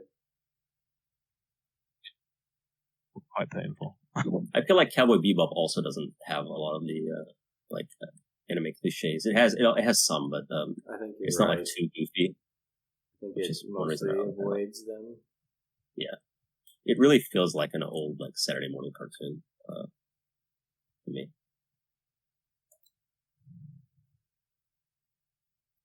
I remember the last fucking anime I watched, like, full series anyway. Everybody recommend it. I go through. You see people talking about one, like, and you see memes and everything about it. So you think, oh well, if there's this much of a following, there must be something good about it. And then you watch it, and it's just shit. Yeah, I don't understand what's going on. Yeah, no, people just don't have good taste. I'm kind of a snob when it comes to anime, I guess. Like, I think usually if it's something really popular, that's almost a bad sign. Like, it's like Naruto or like One Piece, that kind of level. And they're like, you got the shows now that are cropping up to replace those, like a Demon Slayer and stuff, and I'm kind of like automatically wary of those. I hear like some of the popular ones are actually good. Like Attack on Titan, I guess I hear mixed things. I think some people Attack say on Titan sucks. Yeah, I think it sucks. Okay, yeah, so there you go. I've heard people say it's actually good, but whenever I ask people like Bleach is like crazy popular, and I'll be like, "Hey, is Bleach like actually good?" And people, everyone I asked, they're like, "No, not really. I just watch it because I've been watching it forever." Yeah, I didn't mind Bleach. I read all Okay. the manga up until a certain point. There were like a new arc that just came out of nowhere that the author clearly pulled out of his ass. I enjoyed it. I enjoyed it enough. It wasn't the best thing ever, but I can definitely see the appeal of that over Naruto, which I still to this day do not understand the appeal. Oh, okay. Well, I have a soft spot for Naruto's like over, right? Yeah. Well, there's Boruto now, which is like the next generation. Nobody cares. Whatever. Next gen always sucks. Yeah, actually. But yeah, I have a soft spot for that one just because I watched it as a kid, but I wouldn't really stick up for it very much. The storytelling is really bad. It's just like flashbacks up the ass the whole time. A lot of time when the fights get interrupted, they like explain in a very expository manner the backstories and motivations of everybody involved in the fight. It's just like not good. Not good way to tell a story. I just can't. I don't like starting shows that like never end. Yeah. So like I wouldn't want to start like One Piece. I have friends who really like One Piece, but it's like what fucking arc is it on now? And it's like never. Yeah, exactly. It's like never going to end. It's like I don't. There's no payoff. I don't care. Oh yeah, it's worse when they say that, like One Piece and they'll go, "Oh yeah, it gets good at episode 245." It's like I'm not going to watch that much. Yeah, dude. It's like, well, I'll care then, and you can tell me what happens before. Another anime. I watched the movies. Berserk. I actually thought they were decent. Yeah, I hear a lot of good things about Berserk. I tried to read the manga for a little bit and didn't like it though. I also actually that was the only manga I attempted to read, and I didn't like it. I just like stopped reading it. It's very edgy. I just felt that there was too much edginess and not enough depth for what I read. For the sake of edgy, yeah. For what I read of the manga, because I've heard it does actually start to have a good amount of depth later on. But I think the first 100 chapters or whatever I read, didn't really. Well, the first arc is like everyone likes. I think it's the second arc, whatever the Golden Age arc is, which is what all the anime and movies are about, because that's the best part, I guess. And that's where it gets really good. But that's like a flashback. So, and I hear it's actually wrapping up or something. Like it's getting close to some sort of ending, kind of. I have no idea, to be honest. It's like it's not one of those where like they keep coming out with nonstop chapters. It's just like no, it's very notorious for having super slow and stuff. Yeah, and so now they've I think the writer the mangaka has finally started making new ones. What's going on here? We're losing. Okay. I like this. Good. Having too little ore is a good problem.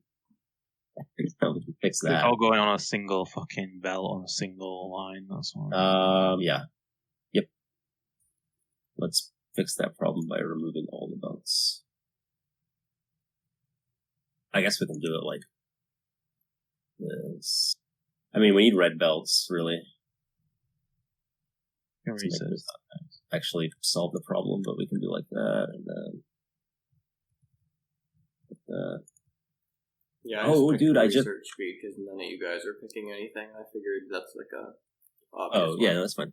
Sorry, it wasn't picking. Yeah, we just don't have enough belt. It's the belt is the problem. We don't have enough belt input. That's fine. Too. Yeah, let's do that. Cool. This is coming along. Yeah, I was really not looking forward to expanding the smelters out, but you just kind of upgraded the smelters, which is a better solution. Yeah, we're getting clogged here. Nothing to be done about it. I just find that since we were talking, then I was actually just doing shit in the background. So I just appreciate it. I don't really know what to do. If you give me commands, I'll do stuff. But otherwise, I'm too busy talking about anime. Yeah, okay. Let me go find a biter base. How long are you guys thinking about keeping the stream going? We can stop anytime, as far as I'm concerned. Okay, I was thinking if you wanted to play League or something. Oh. But I can also just, if you guys want to just get off, I don't care. I'd rather do that than continue streaming this, definitely. Well, it's good to know it's been a success. It's always a good chat. Yeah. Yeah, well, at least we won't be chatting in League because we were too busy getting angry. Probably. Yeah. I don't know which is worse between the US servers or the European ones. I know that I've had more painful moments than the European ones. So. I hear that usually Europe is worse. I think maybe I heard that from you though. So the most remaining nests are south, actually.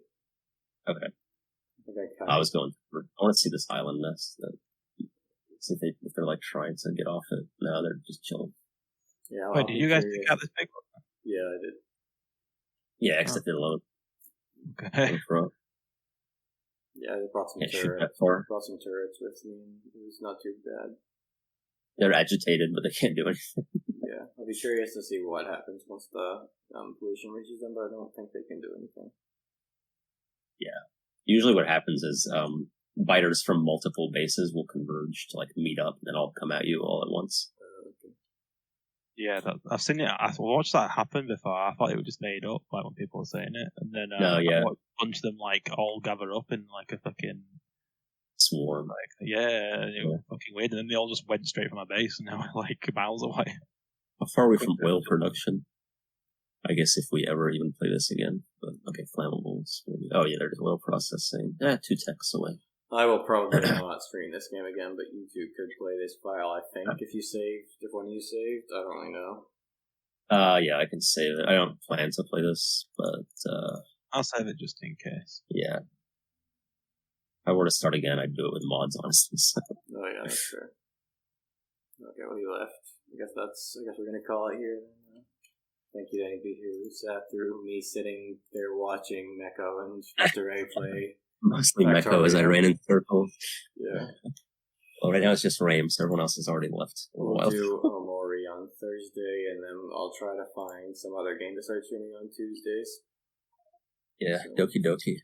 Maybe, but I've already started it, and it doesn't let you like start over properly. So I don't know. You can just like save. I think. Yeah, I think that's probably possible. All right, well, thanks for watching. We'll see you. Yep.